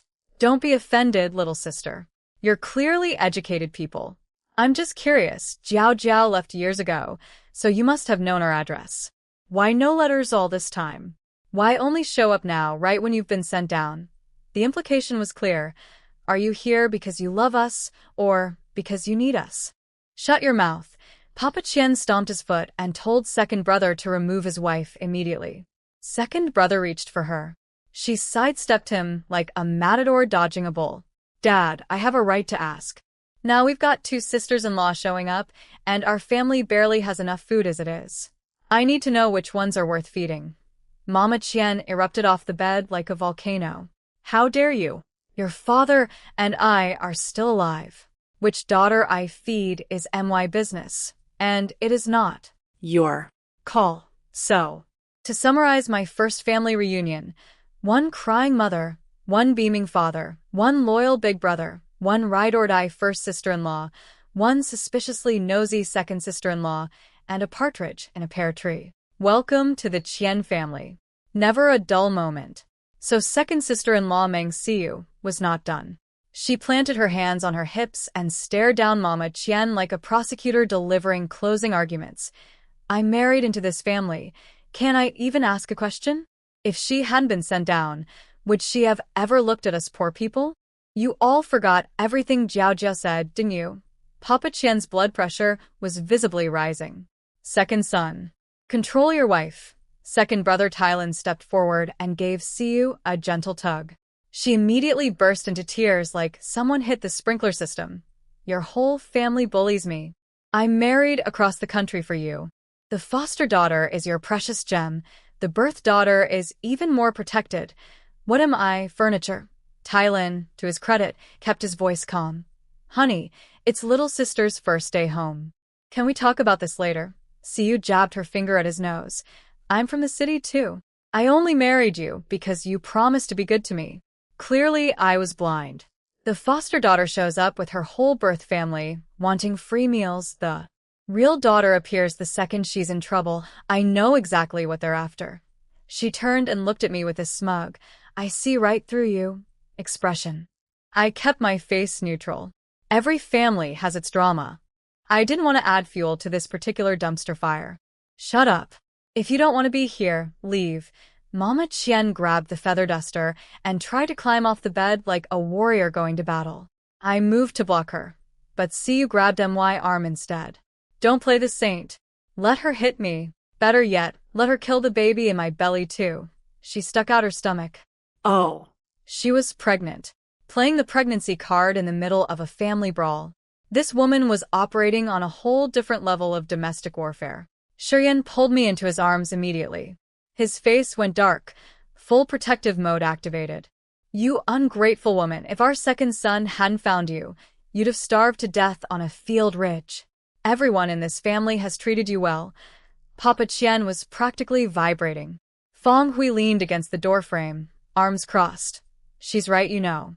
Second sister-in-law, I'm no fan of this family's pathological generosity, but let's not forget, if they weren't such bleeding hearts, you would have been the first to die. You all hate me. Every single one of you. Siyu was crying rivers now. She whipped around to Tylan. Do you think the same? Do you? Your whole family, a bunch of stupid do-gooders. You look down on me. Fine. I don't want to stay anyway. She turned to leave. Tylan panicked and grabbed her arm. She spun around and slapped him across the face. The sound echoed through the house like a gunshot. 1 full second of absolute silence. Then everyone exploded simultaneously. Papa Qian, eyes red with fury. You dare hit my son. Fong Hui, gasping dramatically. OH. You hit a man's face? Second brother, your wife is something else. Tylan, touching his stinging cheek, finally angry. I've been so patient with you, and you hit me. Siyu sneered. Yeah, I hit you. What about it? You're a waste of a man who can't even protect his own wife. Tialin's hand went up. Full swing. Heading straight for Siyu's face. I looked at Shuryan with panicked eyes. He did not want to get involved. I could see it on his face, but he reached out and caught Tialin's arm right before impact. Don't. 1 word. Flat. Then he let go. The bare minimum of intervention. My husband, everybody, intervening just enough to prevent a pregnant woman from getting slapped, while making it crystal clear he'd rather be literally anywhere else. Siyu shrieked. So you were going to hit me? Qian Tialin. We're done. I'm leaving. She bulldozed through everyone and ran out. Silence fell over the room like a heavy blanket. I looked at Shuryan. His eyes were full of pain, not for this circus, but for me. He knew that if we hadn't been sent down, I'd never have to stand here being treated like a gold-digging stranger by my own family. Papa Qian straightened up, voice firm with the full authority of a patriarch. Second son. Go check on your wife. Tell her that your parents will never prioritize daughters over sons. If your sister takes any food from this house, it comes from our share. You and your wife won't lose a single grain. Tylan hung his head and walked out. Fong Hui broke the tension. Don't let that fool ruin dinner. Food's almost ready. She dragged Taijun to the kitchen with her. That left me, Shuryan, and 2 very tired, very heartbroken parents. Mama Qian slumped down. Vei, I'm sorry. I didn't raise them right. Papa Qian looked at me, fierce with emotion. Even if your mother and I don't eat, you 2 will never go hungry. Second sister-in-law misunderstood. I said carefully. This was awkward and embarrassing, but it needed addressing. We didn't come back to take anything. Shurian backed me up, his voice polite but noticeably cold. Our household has enough food. Please don't worry about us, and please don't let our visit damage family relationships. He understood the economics. Everyone was barely scraping by. Every grain of rice was earned with sweat, and having extra mouths to feed was genuinely scary. But understanding didn't mean he enjoyed watching me get side-eyed and accused of being a freeloader by my own family on my very first visit. Mama Qian pulled us both onto the bed. Don't be upset. Your second sister-in-law is actually educated. She's a sent-down youth from the city. I'll talk to her when things calm down. She was probably just being cautious, I said. First meetings always come with suspicion. The more you argue about it, the deeper the grudge gets. Just let it go, Papa Qian sighed. What a sensible child. Mama Qian started crying again. My daughter raised herself into such a good person. That cursed Lin family, next time they come near our door, we beat them out with sticks. What happened?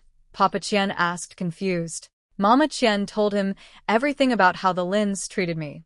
Papa Qian went from confused to furious to practically reaching for a weapon in about 45 seconds. Mama Qian waved him down. There'll be time for that. And that Jiao Jiao, no matter what she says or does after what she did to my daughter, she's dead to me. Wei Wei, Papa Qian said quietly. All these years. You've had it so hard. I pressed my lips together, trying to figure out what to say, when Fong Hui's voice rang out from the courtyard, deliberately loud, clearly performing for an audience. Wow, haven't had chicken in 6 months. Lucky us, little sister comes home, and we finally get a good meal. She washed a basin, poured the chicken-flavored water into the chicken feed trough, and announced, "Look at that, even the chickens get meat water today." Luxury. From the next room, Siu's head popped out of a window. PDOO. She spat in Fong Hui's general direction. Did you just spit at me? Fong Hui charged. Taijun grabbed her. Stop provoking her. Sister's still here. Haven't we had enough chaos? Me provoking her? She's the one throwing tantrums on little sister's homecoming. This is what happens when you don't smack her hard enough on a regular basis. Fong Hui shoved Taijun aside and stomped back to the kitchen, muttering threats under her breath. Then, from the adjacent room, Siu's voice erupted into full-volume screaming at her husband about God knows what. So, my first family lunch. 2 sisters-in-law at war, 1 slapped brother, 1 pregnant woman on the warpath, 2 crying parents, and chicken. Home sweet home. Papa and Mama Qian looked like they'd aged 10 years in the last 20 minutes. Mama Qian was coughing so hard from anger that I had to rub her back. It's okay, I said. Big family, lots of opinions, lots of feelings. It's normal. Don't let it eat at you. We're useless parents, Mama Qian sighed. Then she turned to Papa Qian. Check how much money we have left. I stood up so fast, I nearly knocked over the table. If you try to give me money, I'm walking out that door right now. They froze. The look on their faces, like they'd tried to hand a cat a bath and it hissed at them. They thought I was upset because Siu's tantrum made it awkward for them to offer. But no. I just genuinely, truly, absolutely did not come here to take their money. They went quiet. Awkward silence. Achieved. Fong Hui broke the tension by marching in with dishes and bowls. I escaped to help with the food. Lunch was served. At the table, Taijun, Fong Hui, little Xuanzi, youngest brother Taiching, Papa and Mama Qian, Shurian and me. Notably absent, second brother and his lovely wife. Fong Hui smirked. They're skipping chicken? Dad, want me to go knock? Eat your food, Papa Qian grunted. He put 1 drumstick in my bowl and the other in Xuanzi's. If they don't want to eat, they can starve. Approximately 45 seconds later, Meng Siu materialized like she'd been summoned by the smell of poultry. Eyes swollen like walnuts from crying, she wordlessly grabbed a stool, bowl, and chopsticks, sat down, loaded her bowl with the biggest chunk of chicken she could find, bit into it, and let out a satisfied sigh. Then she reached into the pork and sauerkraut pot and fished out every visible piece of meat, piling it all into her personal bowl. Fong Hui's eye twitched. Taijun nudged her. You eat too. He put a piece of meat in her bowl. Fong Hui transferred it straight to Xuanzi's bowl. With elders and children at the table, what kind of person shoves food into their own mouth first? She rapped her knuckles on the table near Siyu. Subtle as a brick. Siyu didn't even flinch. She chewed loudly and announced, "Wow, Dad and Mom really went all out. I've been pregnant 3 months without seeing a scrap of meat, but little sister visits and suddenly it's chicken and pork." Papa and Mama Qian exchanged weary looks. They knew all the good food, eggs, everything, had been going to Siyu's belly for months. And she was still complaining. Then Fong Hui did something that surprised everyone. She picked up a chicken wing and placed it in Siyu's bowl. "Eat up, sis. You're right, we're all eating well today thanks to little sister." Siyu paused mid-chew. Something in Fong Hui's tone was off. "Mom, Dad, you eat too," Fong Hui continued cheerfully. "This 10-pound chicken and the pork? Little sister brought them." The table went still. "Wei Wei brought this," Mama Qian said, shocked. Siyu's chopsticks froze. Her eyes flickered. Then she sneered. "Nice try, big sis. You think I'm stupid? These people were sent down. Property confiscated. Shipped to the middle of nowhere. Can barely earn work points. And they're hauling chicken and pork across the countryside? Please." I set down my chopsticks and looked at her. "I heard second sister-in-law is an educated youth from the city." "Where from?" "Beijing." She said it like she was announcing she was royalty. "Beijing's wonderful." "So how did a Beijing-educated city girl end up choosing my second brother?" "No offense, but you had options. Other educated youth, better prospects." "What was it about second brother specifically?" Or about the Qian family that "Attracted you?" The table went dead silent. Every eye swiveled between us like a tennis match. "What are you implying?" She slammed her chopsticks down. Shurian set his down too, watching Siyu with an expression that said my wife has been patient for a very long time, and I am fully prepared to watch her stop being patient. "Just asking the same kind of questions you asked me earlier," I said, tilting my head. "Unless you're saying those questions are offensive? In which case, you already know they were offensive when you asked me, which means you did it on purpose. Checkmate." Siyu glared at me. "Everyone in this family spoils you. Why bother asking me anything? Just slap me. Who could stop you?" I almost laughed. "So, in your mind, 2 polite questions equal getting slapped? By that logic, you already slapped me twice earlier. Are we even?" "I didn't mean it like that. I just can't dare go against you, the whole family's precious baby." She was dripping with so much sarcasm I could have bottled it and sold it as vinegar. I dropped the smile. "Since you don't dare go against me, then answer the question. Why second brother? Why not anyone else? Don't push me." She slammed the table. Papa Qian's voice dropped to a growl.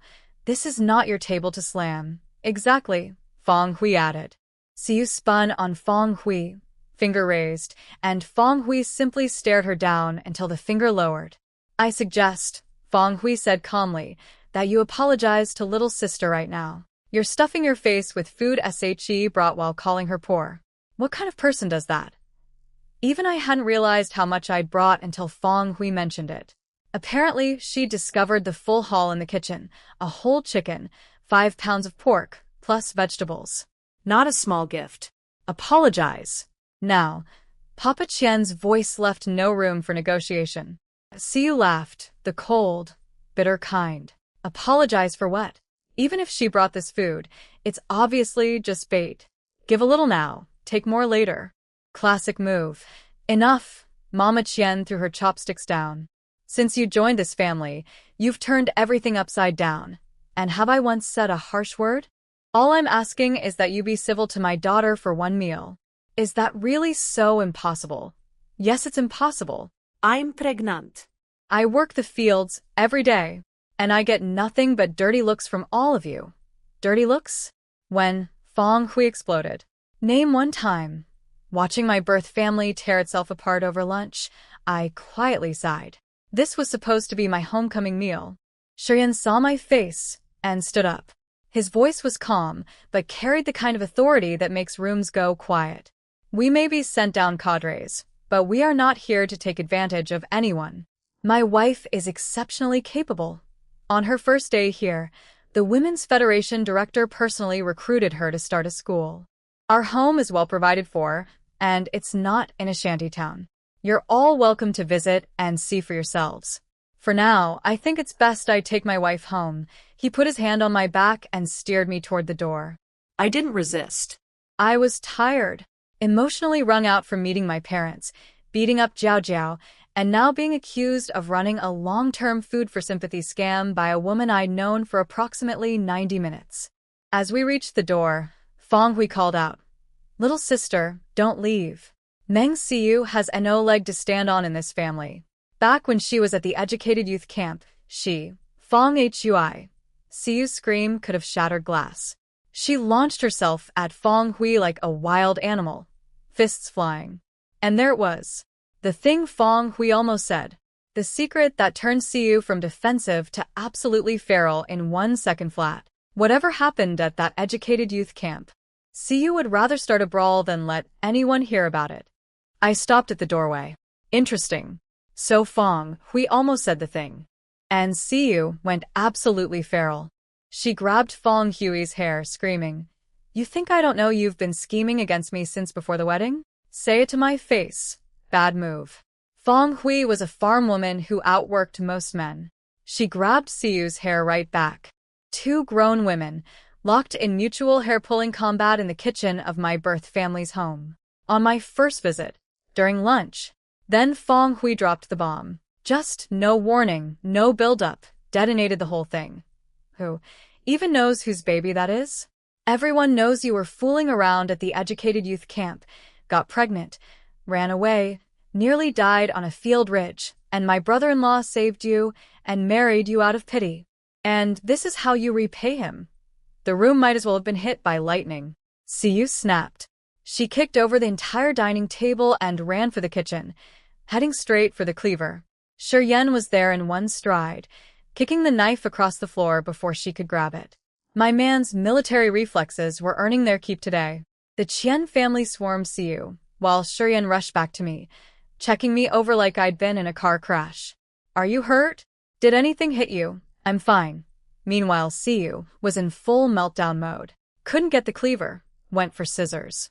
Taijun grabbed those.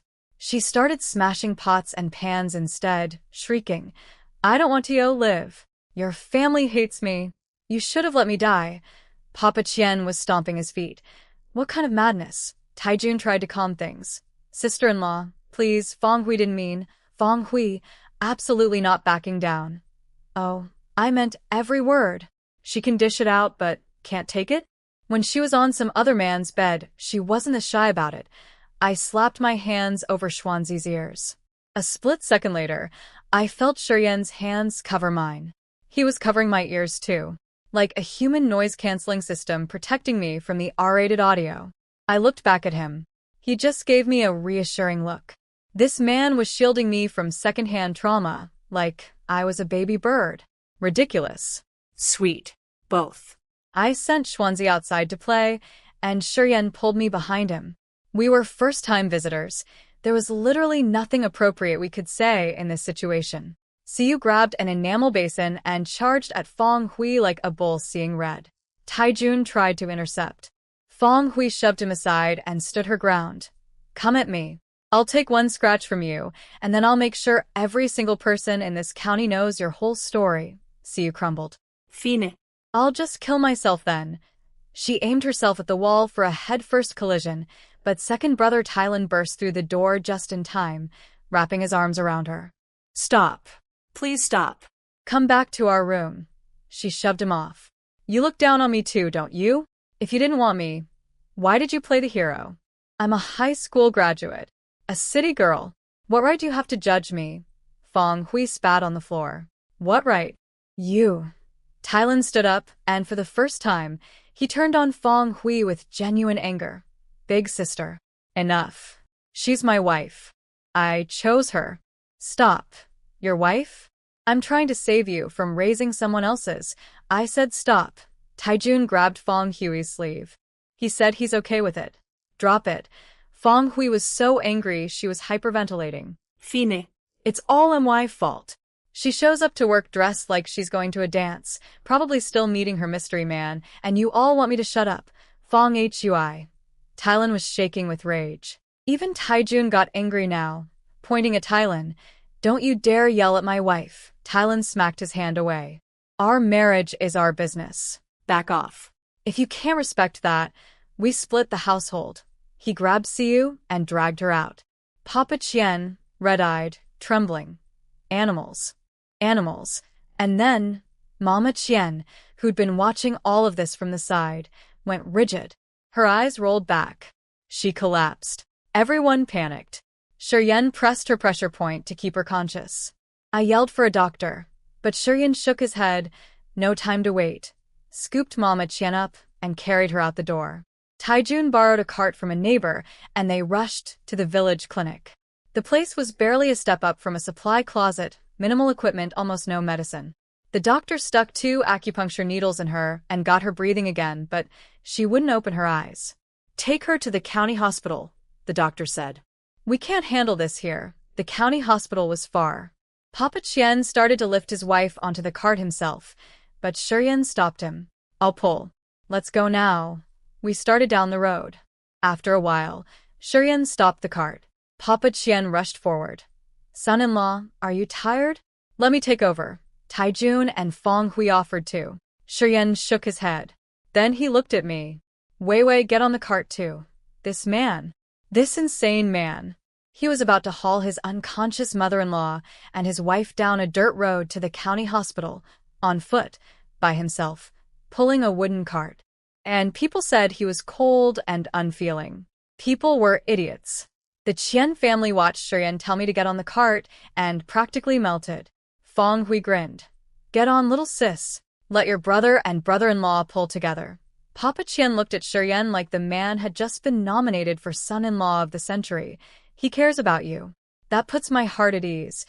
I tried to refuse. I could walk. Thank you very much. But Shiryen gave me that look. The one where his eyes flicked to my belly for half a second. The look that said, get on the cart or I tell everyone you're pregnant right now. Emotional blackmail via eye contact. This man was evolving. I climbed on the stupid cart. Sister-in-law didn't get on either, I muttered. Fong Hui waved me off. I've been walking dirt roads my whole life. You're a city girl. Your feet will be hamburger by the time we get there. See, she physically lifted me onto the cart like I was a piece of luggage. Resistance was futile. The county hospital was an hour and a half away. Shiryen pulled that cart the entire way, alone. Papa Chien and Taijun both tried to take over multiple times. He refused every single one. Because if he was pulling, I wouldn't feel guilty about riding. This ridiculous, stubborn, beautiful man. At the hospital, Shiryen carried Mama Chien inside, and a swarm of doctors and nurses descended. Blood pressure, heartbeat, the works. We stood outside holding our breath until a doctor finally came out. She needs to be admitted for observation. 10 yuan deposit. Papa Chien's forehead instantly broke into sweat. Fong Hui tried negotiating. Can we pay less upfront? Minimum 5. I can't bill you per test. They exchanged looks. The whole family couldn't scrape together 3 yuan. Farm work points barely covered food. Savings were a fantasy.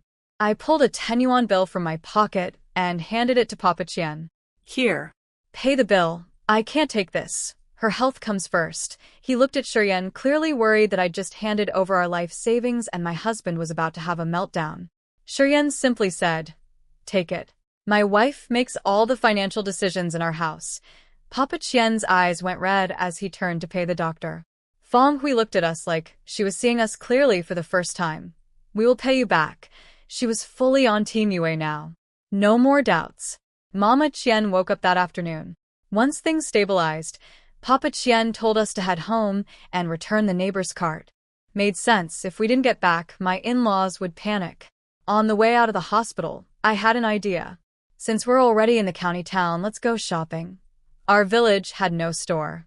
A traveling market showed up maybe twice a month with barely anything worth buying. This was our chance to stock up. We found the supply cooperative 3 little buildings stuffed with goods. The salespeople practically tripped over themselves when we walked in. Attractive young couple equals potential big spenders, apparently. What do you need? Fabric, cotton batting, and however many fresh vegetables you have left. Not much, maybe 3 to 5 pounds of each vegetable. I'll take everything. The salesperson blinked. The fabric too. How much do you have? 3 patterns, 20 to 30 meters each. All of it. She stared at me like I'd grown a second head. In this economy, people bought fabric by the foot, agonizing over every cut. Nobody bought out the entire inventory. But I wasn't being crazy. 2 meters for a shirt, 3 to 4 for a dress, even more for winter coats. 30 meters sounds like a lot until you're clothing 6 people through a northeastern winter. She wrapped everything up without further questions, and we loaded the cart. Once we were far enough from town, I swept everything into my space. The cart empty, Shuryen tried to make me ride again. I shook my head mysteriously. Walk with me a little further. He looked confused, but followed. When we reached a secluded spot, I flicked my wrist, and the giant wooden cart vanished into thin air. In its place, Shuryen's bicycle, the one from back home. His eyes went wide. Pure joy. When did you put this in the space? You think I'd let someone else have this? It's a good bike. My wife is incredible. On a bike, the 90-minute walk became 40 minutes.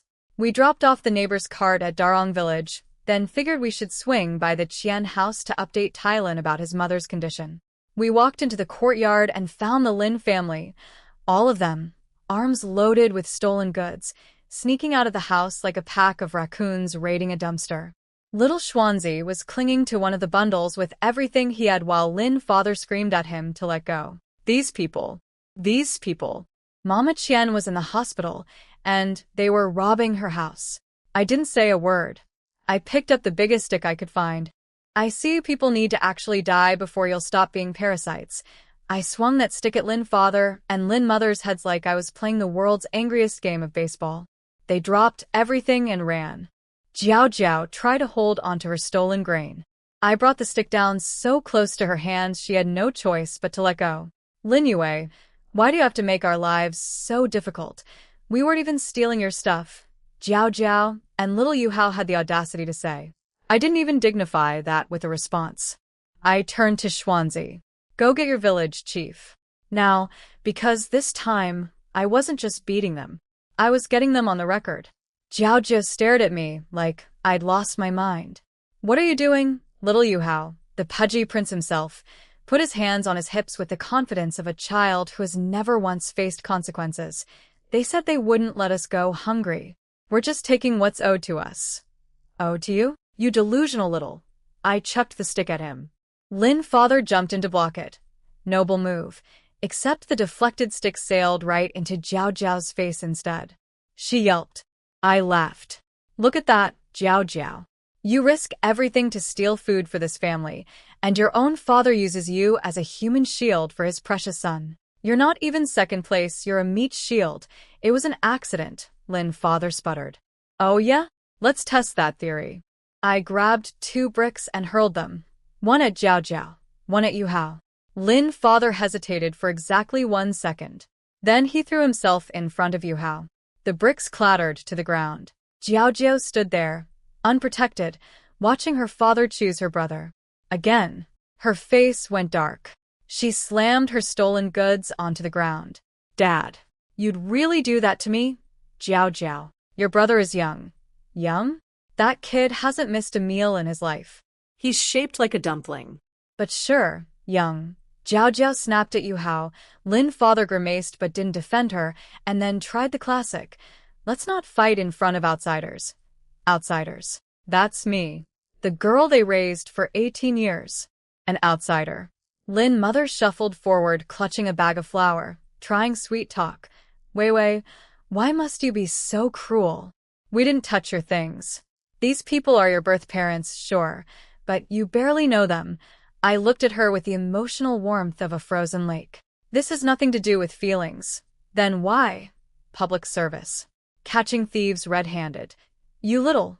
Lin father lost it completely. I should have strangled you at birth, I smiled. Go ahead and try. Right now. Let's see if you've got it in you. He actually charged at me. This former educated gentleman, now feral, and was 3 steps away when a voice boomed from outside. The gate. Who has the audacity to steal from this house? Xuanzi had done his job. The village chief marched through the gate with what looked like half of Darong village behind him. The Lin family deflated faster than a punctured balloon. Lin mother tossed her flour bag aside like it was radioactive. Misunderstanding. Total misunderstanding. We were just visiting. Jiao Jiao tried her charm offensive on the chief. She'd lived here. She knew people. Surely that counted for something. Uncle Village Chief, we weren't taking anything, I swear. The chief wasn't having it. Jiao Jiao, these people raised you. The Qian family treated you like gold, and I saw it with my own eyes. What you've done here is disgraceful. It was my mom's idea. She said to just take whatever we needed. Grandma never said that. Xuanzi shouted, already hauling grain bags back inside like a tiny, furious security guard. The villagers were livid. Look at them, raised by capitalists, and they act like capitalists. Even if Mrs. Qian offered to help, that doesn't mean you empty the house. The chief surveyed the yard. Ransacked storage, bags of rice and flour scattered everywhere, sweet potatoes and potatoes piled up ready to be carried off. His face turned to stone. Evidence is clear. You're thieves. Save your excuses. The villagers didn't wait for further instructions. They tied up the Lin family on the spot, hands behind backs, rope and everything, and started marching them toward the village entrance. In this era, stealing plus being former capitalists was a catastrophic combo. The villagers had zero tolerance. People were spitting at them, throwing rocks. Lin father and Lin mother howled. Yu Hao wailed. It was chaos. But Jiao Jiao, even mid-humiliation, couldn't resist one last move. She twisted around and pointed at me. Esichi was stealing too. She's the one who was actually raised by capitalists for years. If you're punishing us, punish her. Lin mother jumped on it. That's right. If we go down, she goes down. The villagers turned toward me. Some of them didn't know me. And Jiao Jiao's logic had a certain surface-level appeal. I was the girl raised in the capitalist household, after all. She's right. She's the one who lived with the rich family. Village chief, get her too. People started moving toward me. Shurian stepped in front, blocking them, voice like ice. Don't listen to her lies. My wife. But I pulled him aside. Let them come. Let them take me. Shurian's face went white. Don't be scared, I'll protect you. Then I started crying.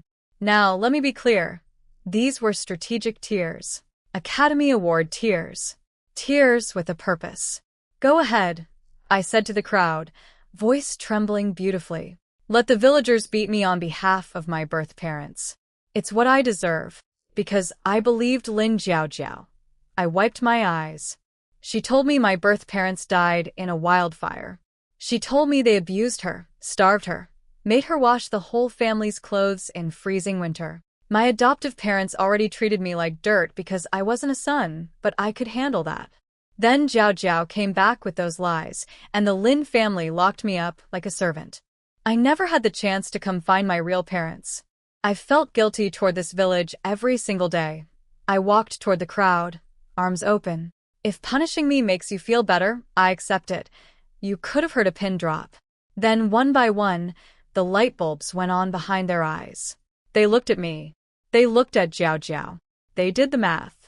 A woman rolled up her sleeve, marched over to Jiao Jiao, and cracked her across the face. This snake told those lies? After everything the Qian family did for her, they borrowed money from every family in the village to send her back to the city. And this is how she repays them. Beat her. The villagers descended on Jiao Jiao like an angry swarm. She got slapped, shoved, and smacked from every direction. The Lin family's crying reached a whole new octave. Meanwhile, several aunties rushed over to me, pulling me into protective hugs, patting my back, wiping my tears. Poor child, you've suffered so much all these years. I sniffled into their shoulders, the picture of a wronged innocent finally finding justice. Inside, I was taking notes. Jiao Jiao tried to drag me down with her, and instead handed me the moral high ground on a silver platter. The entire village now knew my story, sympathized with me, and absolutely despised her. Sometimes your enemies do your PR work for you. You just have to let them. My tears were doing incredible work. The village aunties were gathered around me like a protective mother-hen formation, absolutely seething on my behalf. Your parents loved that foster daughter so much, and she stabbed them in the back. Capitalist blood through and through. Not an ounce of gratitude. Your parents were the most doting parents in this village. Boy or girl didn't matter to them. When they found out Jiao Jiao wasn't theirs, they were so worried about ruining her life that they scraped together money to send her to the city. They even asked her to bring you back to visit someday. And she told everyone they were dead. I dabbed my eyes, strategically, beautifully, and delivered my next line. When I heard my birth parents had died in a fire, I wanted to die too. Then Jiao Jiao told me even if they were alive, they were terrible people who hated girls. She said they'd never want me. That lying beat her harder. I didn't even have to ask. The villagers dragged the Lin family to the village entrance, tied all 4 of them to a row of poplar trees, and the village chief basically gave the green light for a community correction session. First time we've had thieves in this village. What do? Can't kill them, but we can take half their health bar. That way they won't have energy to cause more trouble. Sounds fair. Rocks started flying. The villagers were furious. A group of women specifically targeted Jiao Jiao. This one should have been dealt with years ago. Always lazy, never worked. We used to wonder how the hardworking Qian family produced such a useless girl. Turns out she wasn't even theirs. Yu Hao, even while being pelted with rocks, had the audacity to scream, "You peasants! When I grow up and go back to the city, you'll all pay." "You stupid country hicks." A villager paused mid-throw. "Oh, he can still talk. Guess my rocks aren't big enough." The barrage intensified. Eventually, the Lin family went from defiant to bloody to barely conscious. The chief called it off, had them untied, and sent everyone home. As we walked away, I heard Jiao Jiao croak my name from the ground. I turned and looked down at her, beaten, bleeding, sprawled in the dirt. "Lin Yue, why do you hate me so much?" I looked at her with zero warmth. "If only one of us gets to live well, it's not going to be you." "Not anymore." Her pupils contracted. She was finally understanding. The old Lin Yue, the pushover, the doormat, the girl she could manipulate was gone. Whatever was standing in front of her now was something she couldn't control, couldn't predict, and couldn't beat. She opened her mouth to say more, but I was already walking away. I caught up to the village chief and asked him for a favor. Mama Qian was in the county hospital. Papa Qian and Big Brother were with her. Second brother and his wife were MIA after their blow-up, and little Schwanzi was home alone. Could someone keep an eye on him tonight? And maybe watch the house. Done. I'll send a couple of young guys over. Don't worry about it. I waited until we reached his gate, then casually placed a box of Dakiamin cigarettes on his fence post. He tried to refuse. These were expensive, way beyond what a farmer could afford. Most guys around here rolled their own, with scraps of newspaper. "Village chief, my parents will need your help going forward. Please accept it." I placed the cigarettes and dragged Shiryan away before the chief could chase us down. Once we were alone, Shiryan looked at me with undisguised admiration. My wife is a genius. Tears on command. Every person in that crowd wrapped around her finger, and the Lin family destroyed in 3 sentences. I'm in awe. I preened. "Well, you're a very lucky man to have married such a what?" He caught me trailing off and pounced on it like a cat with a laser pointer. I walked faster. He caught up in 2 strides, grabbed my hand. "Stop teasing. It's getting dark. Let's get home." We pulled the bike out of the space and rode home. I held onto his waist from behind and slapped my own forehead. Why didn't we think of the bike this morning? Good thing we didn't. Why, if we'd ridden the bike, how would I have shown off pulling the cart for you, this man? I pinched his waist. He laughed. "Oh, getting handsy with me now? That's progress." "I am not getting handsy. That's a light punishment pinch. Getting handsy would be like touching your abs." I said this thinking I was being educational, explaining vocabulary, a public service. The bike went quiet for 1 horrible second. Then his low, warm laugh rumbled through his back and into my chest. "So my wife wants to touch my abs. Huh, that is not what I said. That is not what I meant. I was providing a linguistic example. For educational purposes. I didn't. It's okay, Wei Wei. You can touch them anytime. I buried my face in his back and wished, not for the first time, that the earth would open up and swallow me whole. This man was going to be the death of me. Not the wilderness, not the labor camp, not Jiao Jiao, not the Liu family. Just one quietly devastating man on a bicycle who had learned, in the span of a few days, exactly how to make me want to combust. I realized immediately this man knew exactly what getting handsy meant. He was playing dumb to make me say embarrassing things. Classic Huishurian maneuver. I went silent. Full radio silence. He asked me something. Nothing. Asked again. Nothing. Asked a third time. His smugness evaporated instantly. Are you mad? I said nothing. Babe, I barely said anything.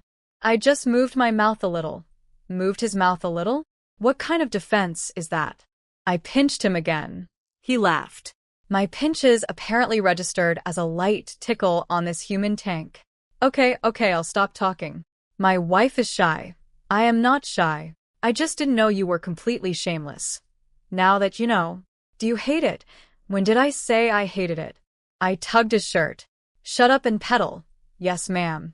Whatever you say, ma'am. The countryside was pitch black now.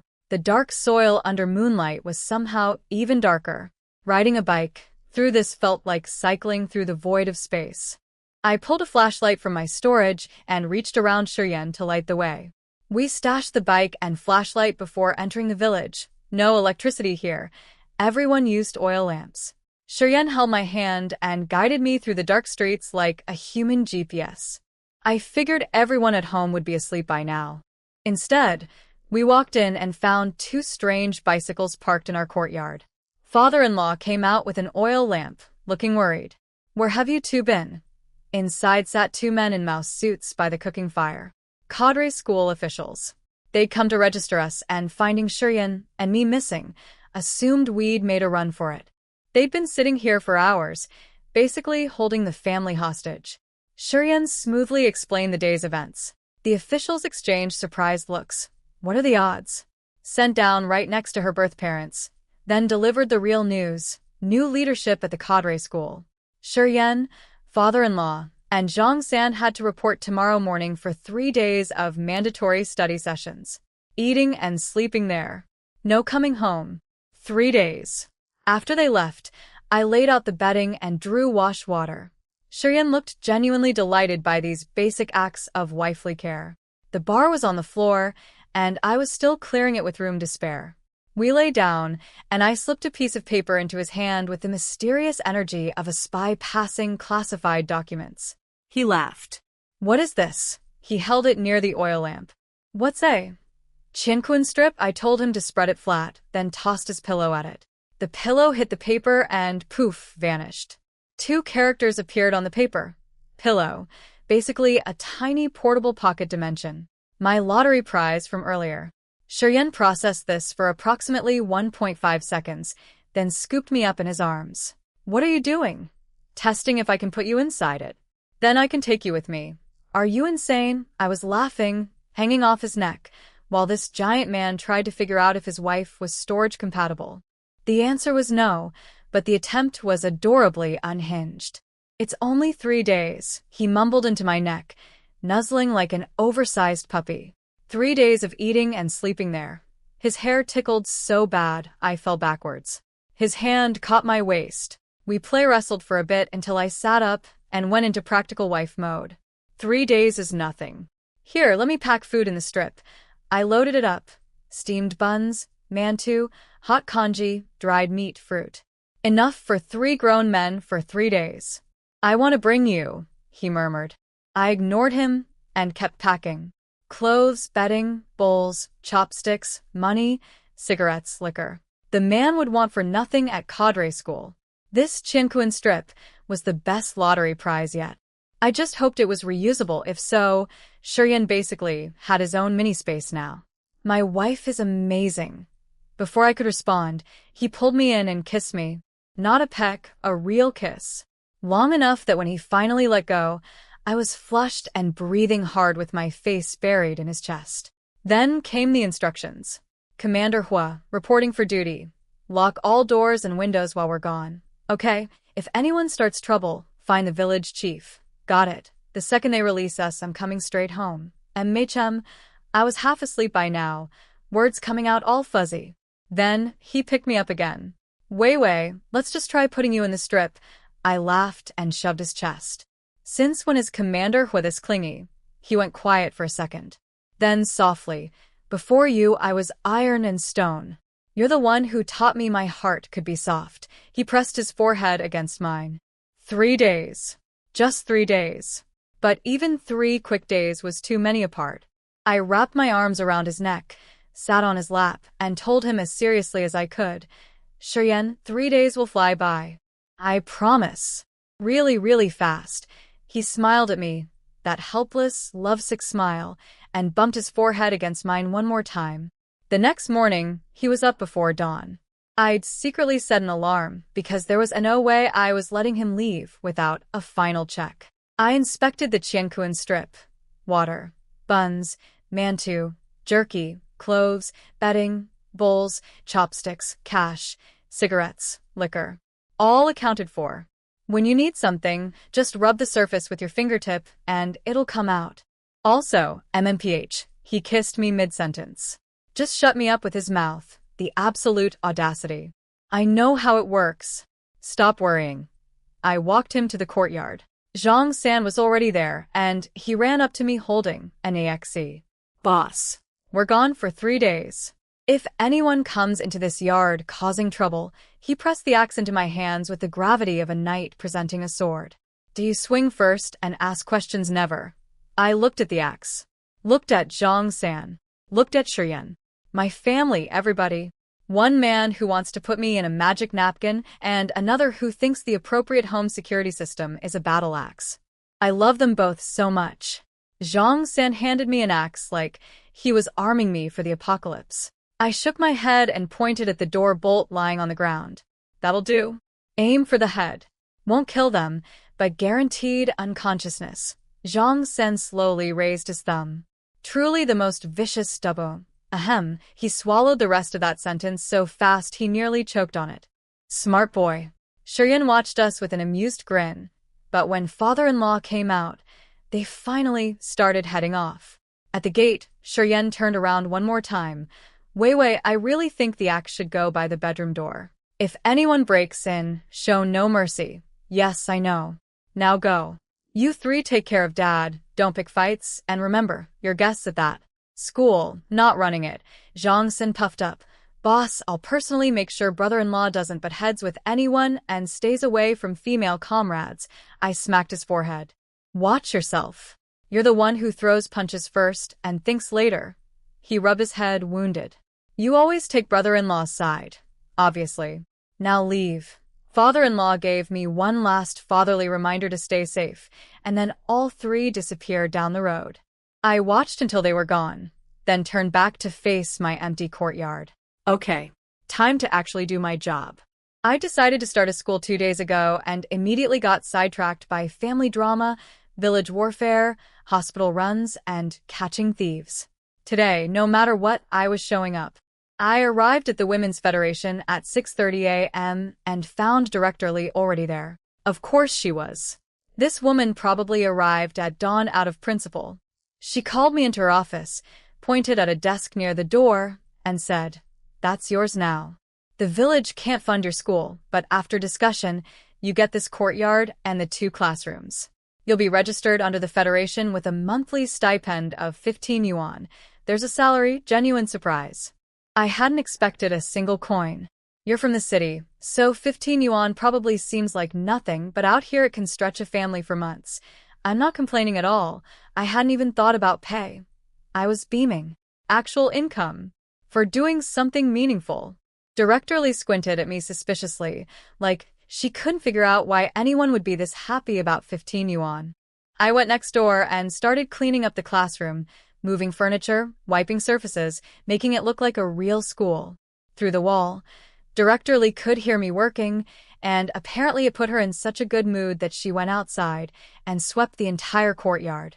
When I came out and saw her sweeping, I stopped and just watched for a moment.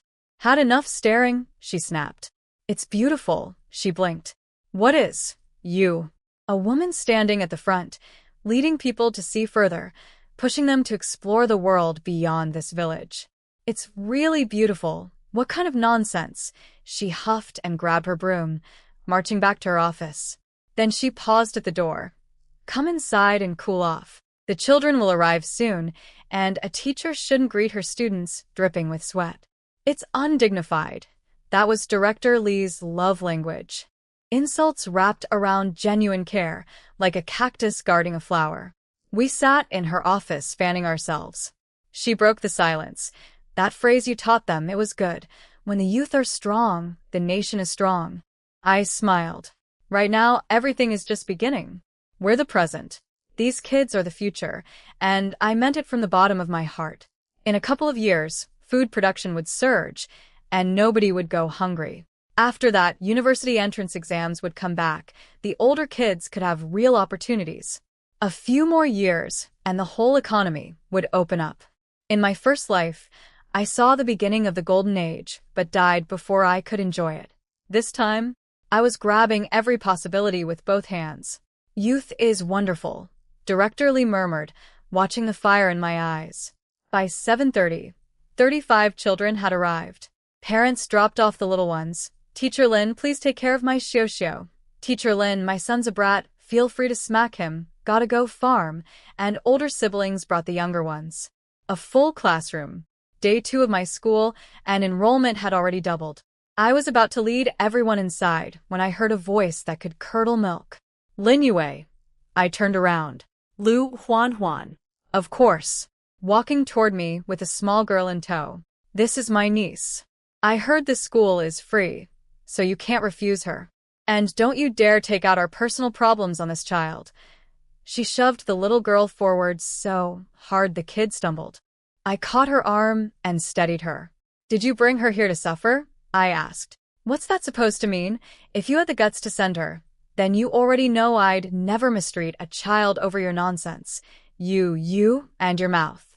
Everything you say is ugly. She turned to the little girl with the most toxic pep talk I'd ever heard. Our family is too busy for you, so you're stuck with this teacher. She and our family don't get along, but she wouldn't dare be mean to you. Understand? The poor kid nodded without making eye contact or saying a word, just clutching her little cloth bag, head down, silent. My heart ached. How the entire Liu family produced a child this gentle and quiet was one of nature's greatest mysteries. Go ahead to the classroom, sweetheart, I said softly. She nodded and shuffled away. Huan crossed her arms triumphantly. I'm entrusting her to you. Don't you dare mistreat her. I looked at this woman, this relentless, insufferable, trash-talking, drama-manufacturing woman, and delivered my verdict. Liu Huan. Everybody has a mouth, and not everyone can speak eloquently, but finding someone who spews raw sewage as naturally as you is genuinely rare. Sending you to work the fields is a waste of your talents.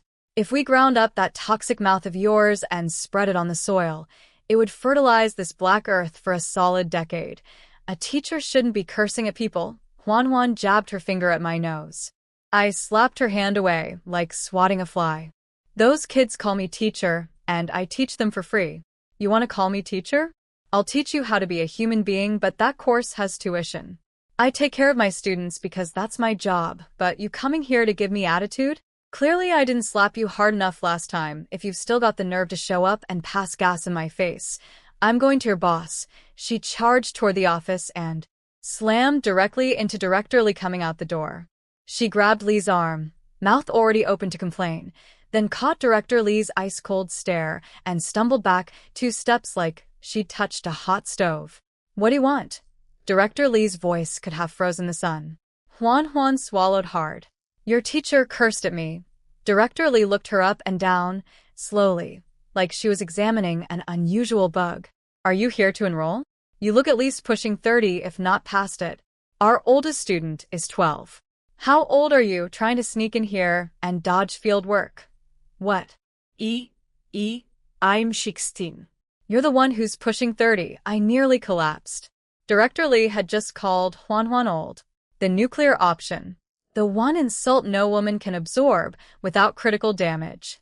And she delivered it with the emotional intensity of someone reading a grocery list. Huan was sputtering, face crimson, veins bulging. Director Lee remained completely unbothered and corrected her calmly. You're being imprecise. I'm actually 42. Not as young as you assumed. I lost it. Full volume laughter. Right there in the courtyard. Huan spun around and glared daggers at me.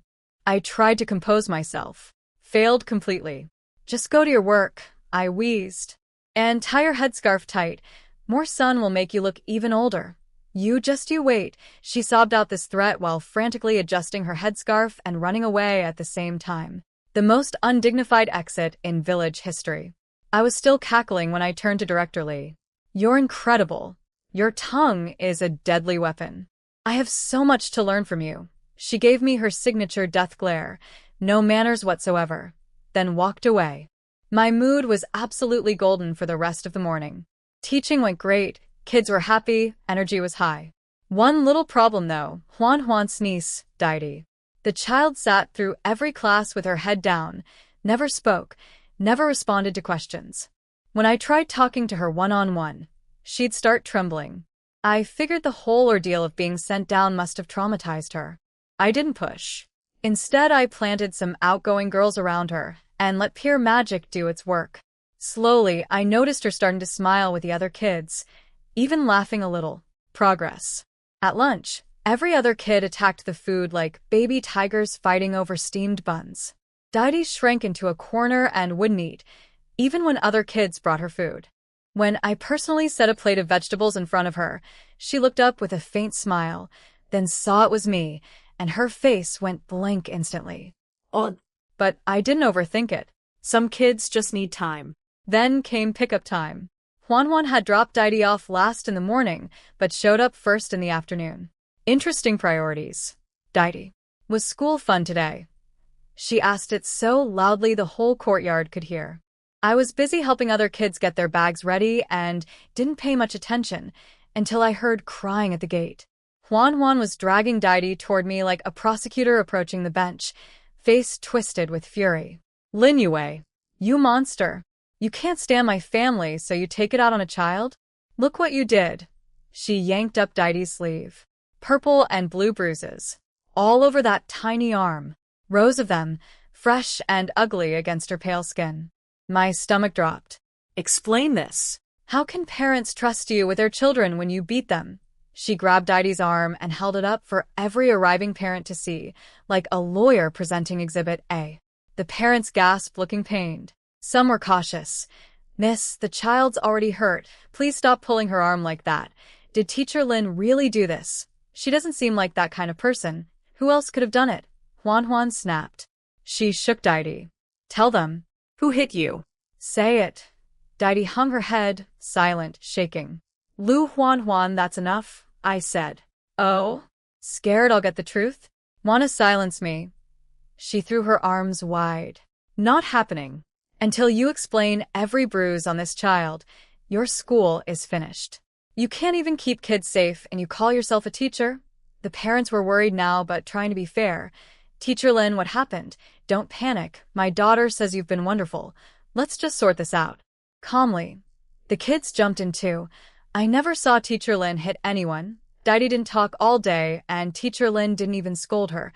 She gave Didi her own vegetables. One brave kid turned to Didi. Just tell them. Are you going to help your aunt frame our teacher? Shut your mouth, brat. Nobody's framing anyone, Huan snarled. Then she played her ace card. Oh, and speaking of your teacher, did you know she's a capitalist daughter? Ask her what gives her the right to teach anyone. Murmurs rippled through the crowd. The parents exchanged uneasy looks. I looked at this woman, this relentless, venomous, scheming woman, and felt something cold and focused settle inside me. Lu Huan. Anyone with lips can say anything, but words have consequences. So here's what we're going to do. I stepped toward her. Say it in front of everyone. If you're lying, if you're falsely accusing me, swear you'll die a miserable death. Do that, and I will explain right here, right now, exactly where Didi's bruises came from. And while I'm at it, I'll clear up everyone's questions about my background. The courtyard went dead silent. Go ahead, Juan Juan. Swear it. Unless you're not sure you want to die knowing the truth. Everyone turned to stare at Juan Juan, waiting for her to take the oath. Some parents were practically cheering her on. Just say it. If I'm lying, I'll die horribly. Then Teacher Lin explains everything. Great deal. Come on, say it already. Juan Juan's breathing went ragged. She glared down at little Didi like the child had personally betrayed her. You can't even speak up when someone hurts you, and now I'm the one getting attacked for trying to help. What are you scared of? I said, cool as ice. One little oath, and you get the whole truth, she scoffed. You think I'm childish enough to make OETHS? That's ridiculous. Okay then, we call the police. A teacher beating a student is a serious crime. I folded my arms and settled in to watch her squirm. This was getting entertaining. You want to call the police? She laughed nervously. You think you can explain your way out of this at a police station? Ah, there it was.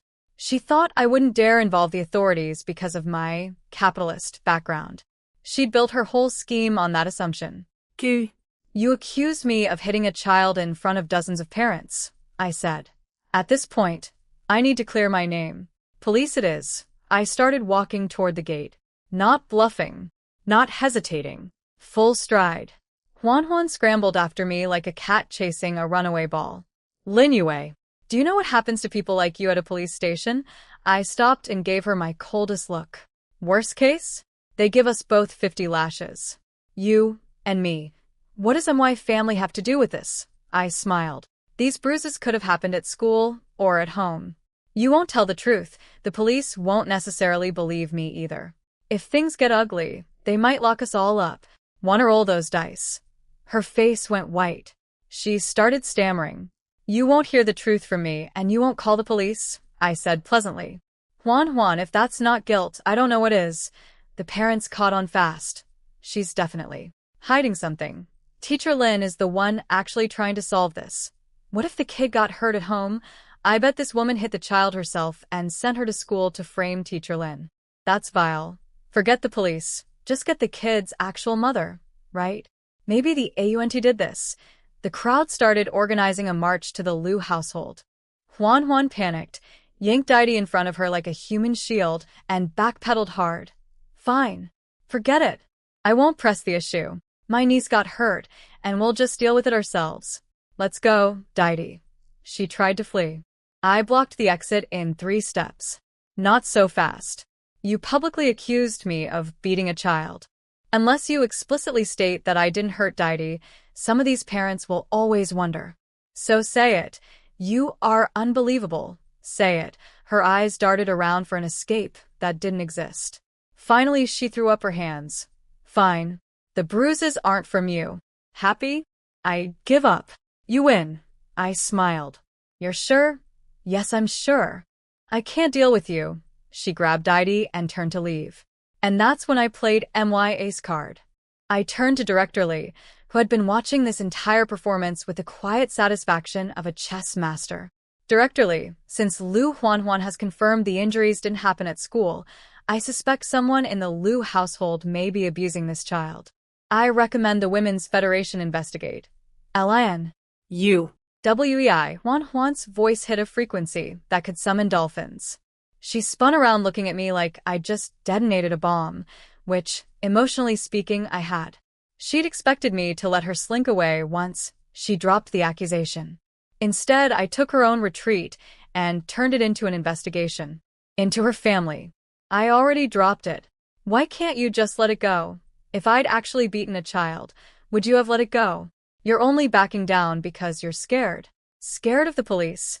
Scared of Didi's real mother finding out. Which means you know who hurt this child. And I think it might be you. The parents erupted. Director Lee, the Federation must look into this. She beat her own niece and tried to frame the teacher. What kind of person does that? And the child's name is Didi. Bring a brother? That tells you everything about how this family treats girls. Huanhuan was cornered, desperate, flailing. She went for the nuclear button one more time. Are you all idiots? She's a capitalist's daughter. I told you already. And you're just following her around like sheep. The courtyard went quiet. Director Lee looked at me. The parents looked at me. The moment of truth about my background. I was planning to address this with everyone at the right time, I said calmly. But since it's been brought up, let's talk about it now. Actually, let me explain. A man's voice cut through the crowd. Everyone turned. Big brother Taijun, Qian Taijun, was walking through the gate. Isn't that Xuanzi's dad from Darong village? You know about teacher Lin's background? Taijun walked up to me first. Mom woke up. Refused to stay at the hospital because of a cost. She's been dragged back home. Dad sent me to tell you, so you wouldn't worry. The parents looked confused. Why was some guy from Darong village giving teacher Lin family updates? Then Taijun pointed at me and addressed the crowd. This is my little sister.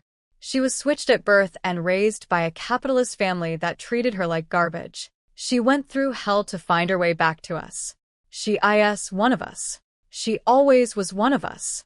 And I'd like to see anyone try to bully her or question her character. Stunned silence. Then, wait, she's actually from our area. Xuanzi's dad, you're serious? Do I look like a man who doesn't recognize his own sister? The parents broke into excited chatter. Well, that settles it. Teacher Lin is practically a local. I trust her completely. Me too. What a beautiful twist of fate. The warmth was overwhelming. And then, right on cue, someone turned back to the real issue. So, Daidi's aunt got anything else to say? I think we're past talking. Director Lee, let's go to their house. One look and we'll know everything. Huan stood there, mouth opening and closing with no sound coming out, watching her scheme collapse in real time. She'd come to destroy my school and my reputation. Instead, she'd united the village behind me, confirmed my identity, and triggered a child welfare investigation into her own family. Every weapon she threw at me, I caught and threw back harder. That's the thing about picking fights with someone who has nothing left to lose and everything to protect. You will always run out of ammunition first. The village mob marched Huan toward the Liu family house like a prisoner escort. She was struggling, glaring back at me with pure fury. I could practically read her thoughts. Of all the villages in the northeast, Lin Yue's birth family had to be here? Yeah, Huan. The universe hates you specifically. Take it up with management. Then I saw the panic set in. If these people reached her house, whatever the Liu family was hiding would come out. And apparently what they were hiding was bad enough that Huan chose the nuclear option. You're all trying to kill me for Lin Yue's sake. Fine. I'll just die. She ripped free from the women holding her and bolted toward the fields like a crazed donkey. It was harvest season. The corn and wheat were tall enough to swallow a person whole. If she got in there, we'd need a search party and 3 days' worth of snacks. Everyone chased her. She was almost into the crops when, out of nowhere, a squad of men in military green burst out from the side and tackled her. What's going on here? It was the cadre school troops, apparently out on some kind of exercise. Perfect timing, universe. For once, Director Lee explained the situation. I hung back with Daidi, and when I caught up to the group, I scanned the soldiers for Shurian's face.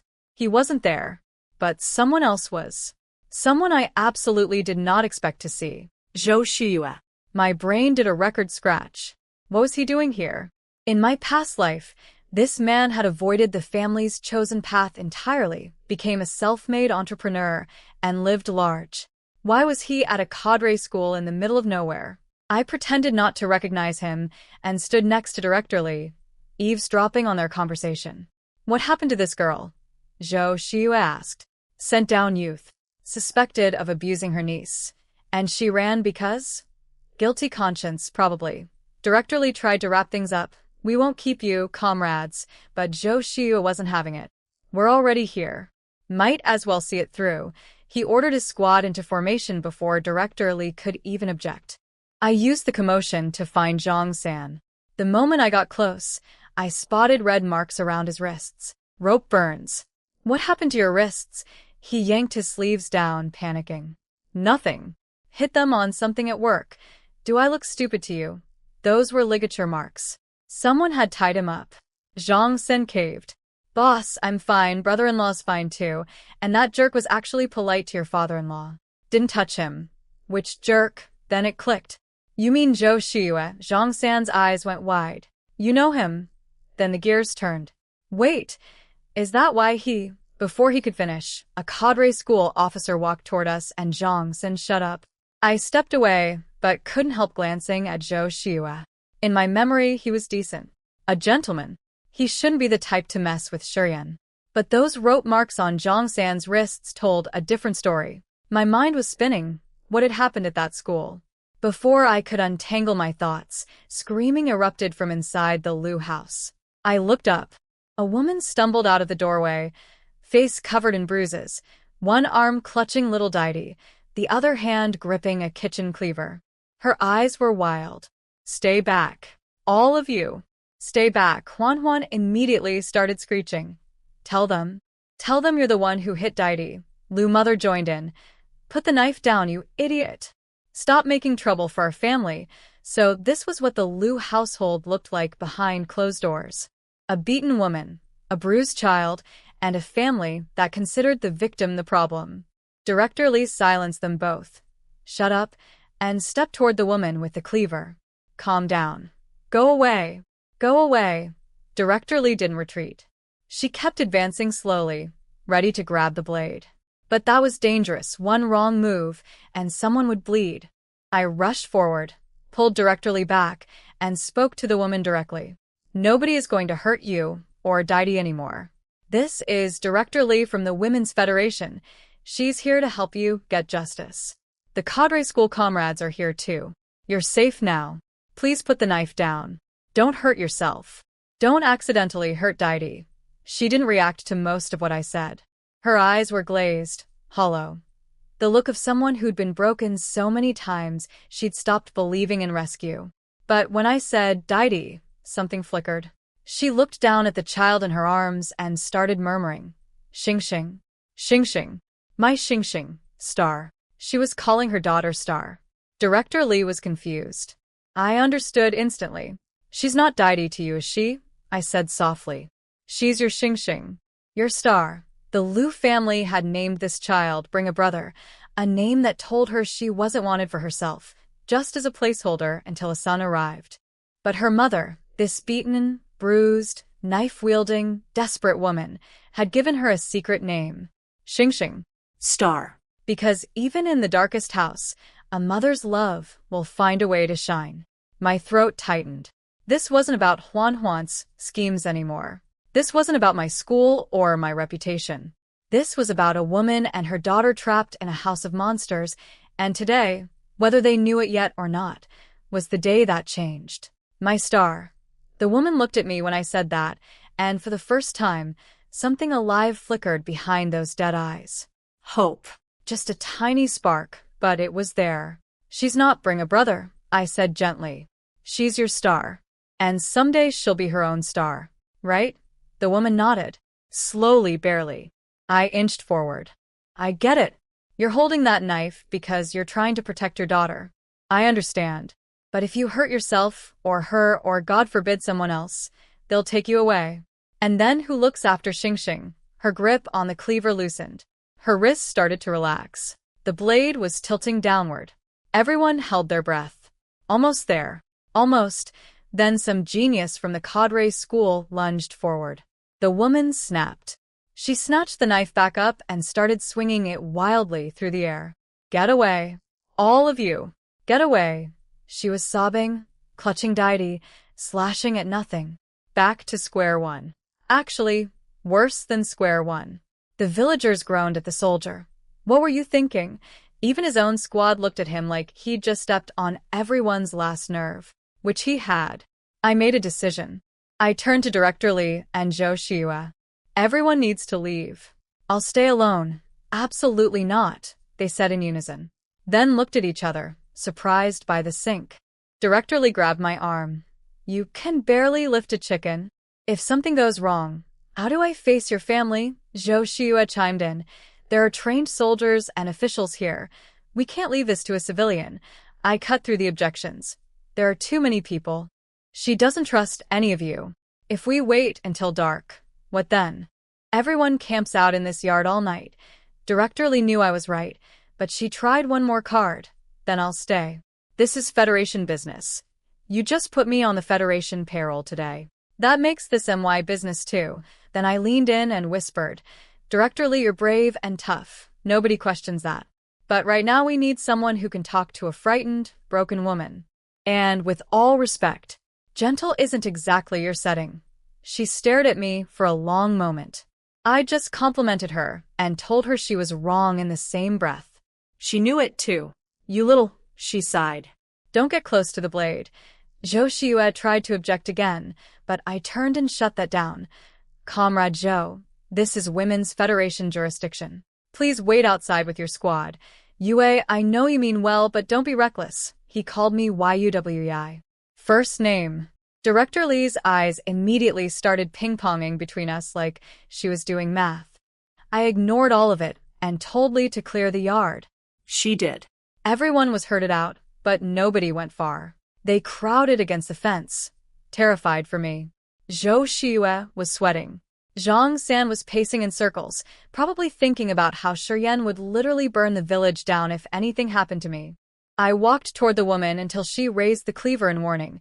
Then I stopped and sat down on a brick. Just sat.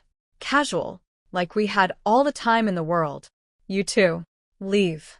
Where would I go? If everyone leaves, who fights for you? You're trying to trick me. She swung the knife near me, close enough that the crowd outside screamed.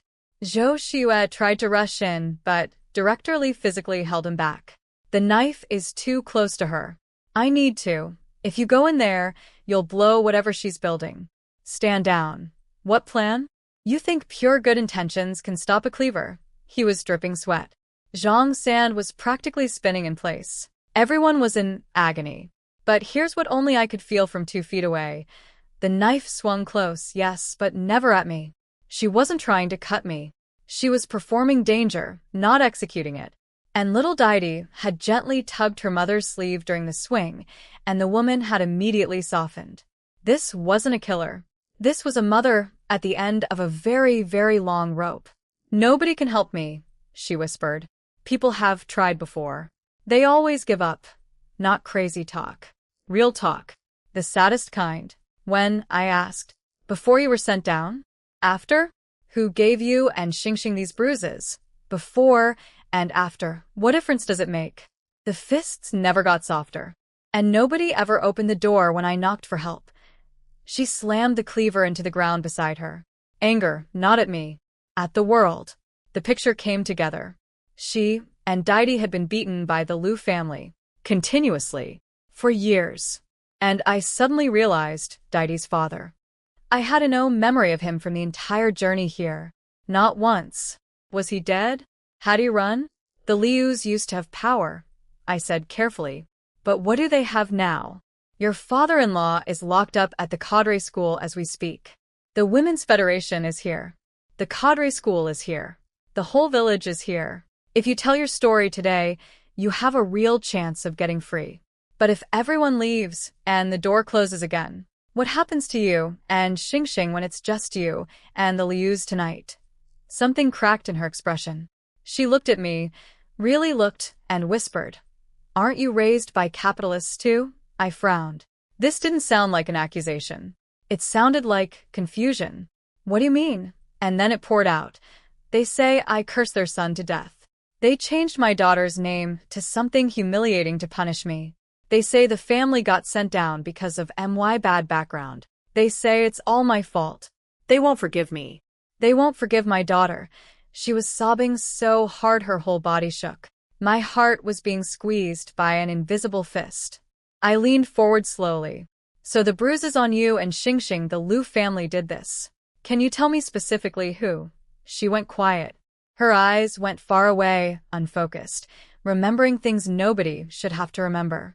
Why don't you put the knife down first? I murmured, reaching slowly toward her hand. I'll listen to everything. Take your time. Her fingers were loosening. The cleaver was tilting away. My hand was inches from the blade. Stop making up lies about us. Huan's voice screeched from outside the fence like a banshee breaking through a sound barrier. You cursed your husband to death. We kept you when we should have thrown you out. You should be grateful. The woman's eyes went white. Her body convulsed. A primal scream ripped out of her throat, and the cleaver swung upward. I threw myself on top of her arm. Full body weight. pinning the blade hand to the ground. Everything I'd spent 30 minutes building, the trust, the calm, the almost surrender, Huan had demolished it in 3 seconds flat. And I was now lying on top of a screaming woman, holding down a kitchen cleaver with nothing but my body and sheer stubbornness, praying that my bones were harder than her desperation. Get off me, the woman thrashed and shoved, but I am not the kind of girl who lets go easily. I spotted my opening, ripped the cleaver out of her hand, and hurled it toward the gate like I was throwing a javelin at the Olympics. Everyone outside went silent. Zhang Xin vaulted over the fence like an action hero and helped me pin down the mother and child, gently but firmly. Boss. Are you okay? Watch her, I said and stood up. I walked out of that courtyard covered in dirt, looking like I'd just lost a wrestling match with the ground. But I wasn't heading for the first aid kit. I was heading for Lu Huan. I walked right up to her and slapped her across the face. She opened her mouth to protest. Slap. Other cheek. You absolute garbage. You were hoping that woman would snap and kill herself and her daughter today, weren't you? That way nobody would be left alive to expose your family's crimes. If murder were legal, I'd take a razor blade and carve you into confetti. This is assault. Who gave you the right? I laughed. Cold and sharp. Funny. That's exactly what I'm asking you. Who gave you the right to beat people? She choked on her own words. Lu mother tried to jump in. This is a family matter. I raised my hand. She flinched backwards, so hard, she nearly tripped. Family matter? I said. Your daughter accused me of beating a student in front of every parent in the village. When she got caught lying, she tried to run. The cadre school comrades and half the village are witnesses. Then we come here and find your daughter-in-law beaten black and blue. Domestic violence against a woman and child. The Women's Federation will be handling this. You can all lawyer up together. We were just disciplining our daughter-in-law. What's wrong with that? Disciplining? Are you a feudal landlord? A colonial slave master? You talk about disciplining another human being like it's your right. Clearly being sent down didn't fix a single thing in those rotten heads of yours.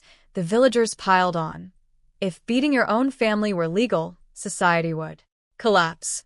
These people need to be made an example of. The whole family deserves punishment. They clearly haven't learned anything. Director Li raised her hand for silence. Lu Shouren is already being dealt with at the cadre school. Huan and her mother will face Federation discipline. But what about the mother and daughter, Xingxing and her mom?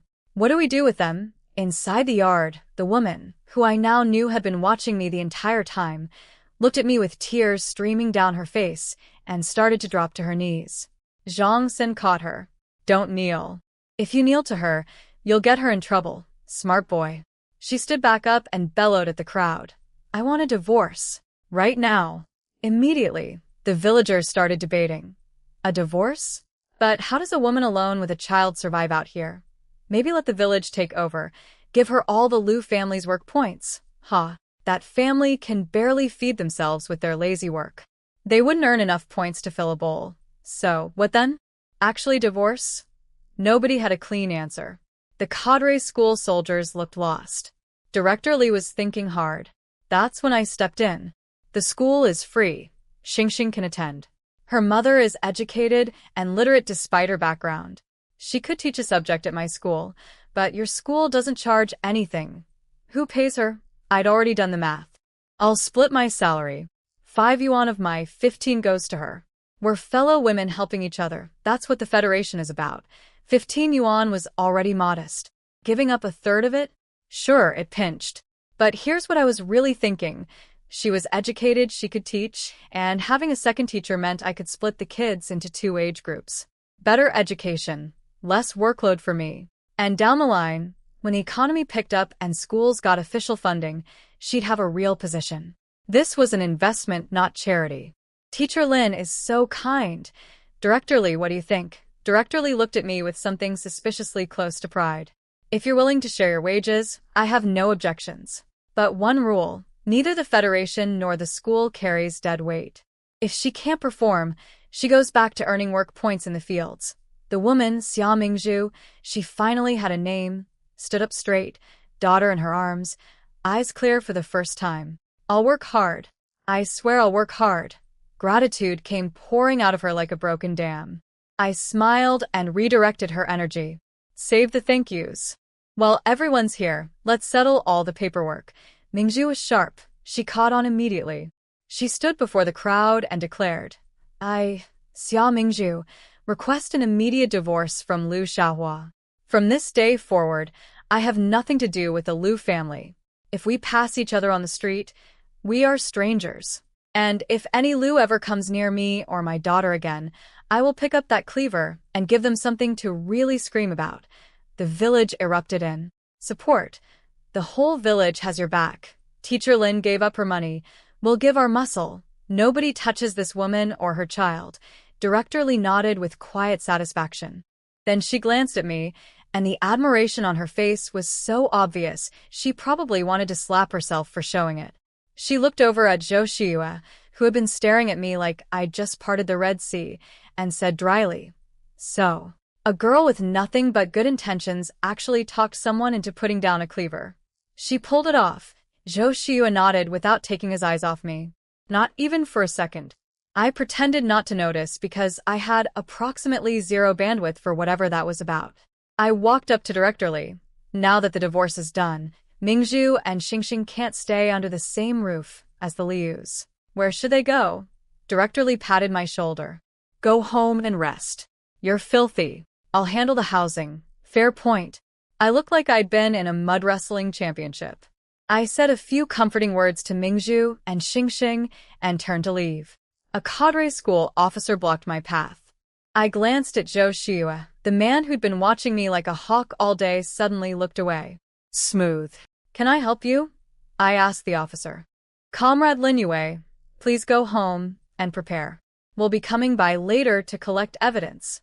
Evidence. About the Liu family abuse case, presumably. But something about the way he said it, combined with Zhang San's rope-burned wrists and Shi Yan's mysterious absence, made my stomach tighten. What exactly was happening at that cadre school? And where was my husband?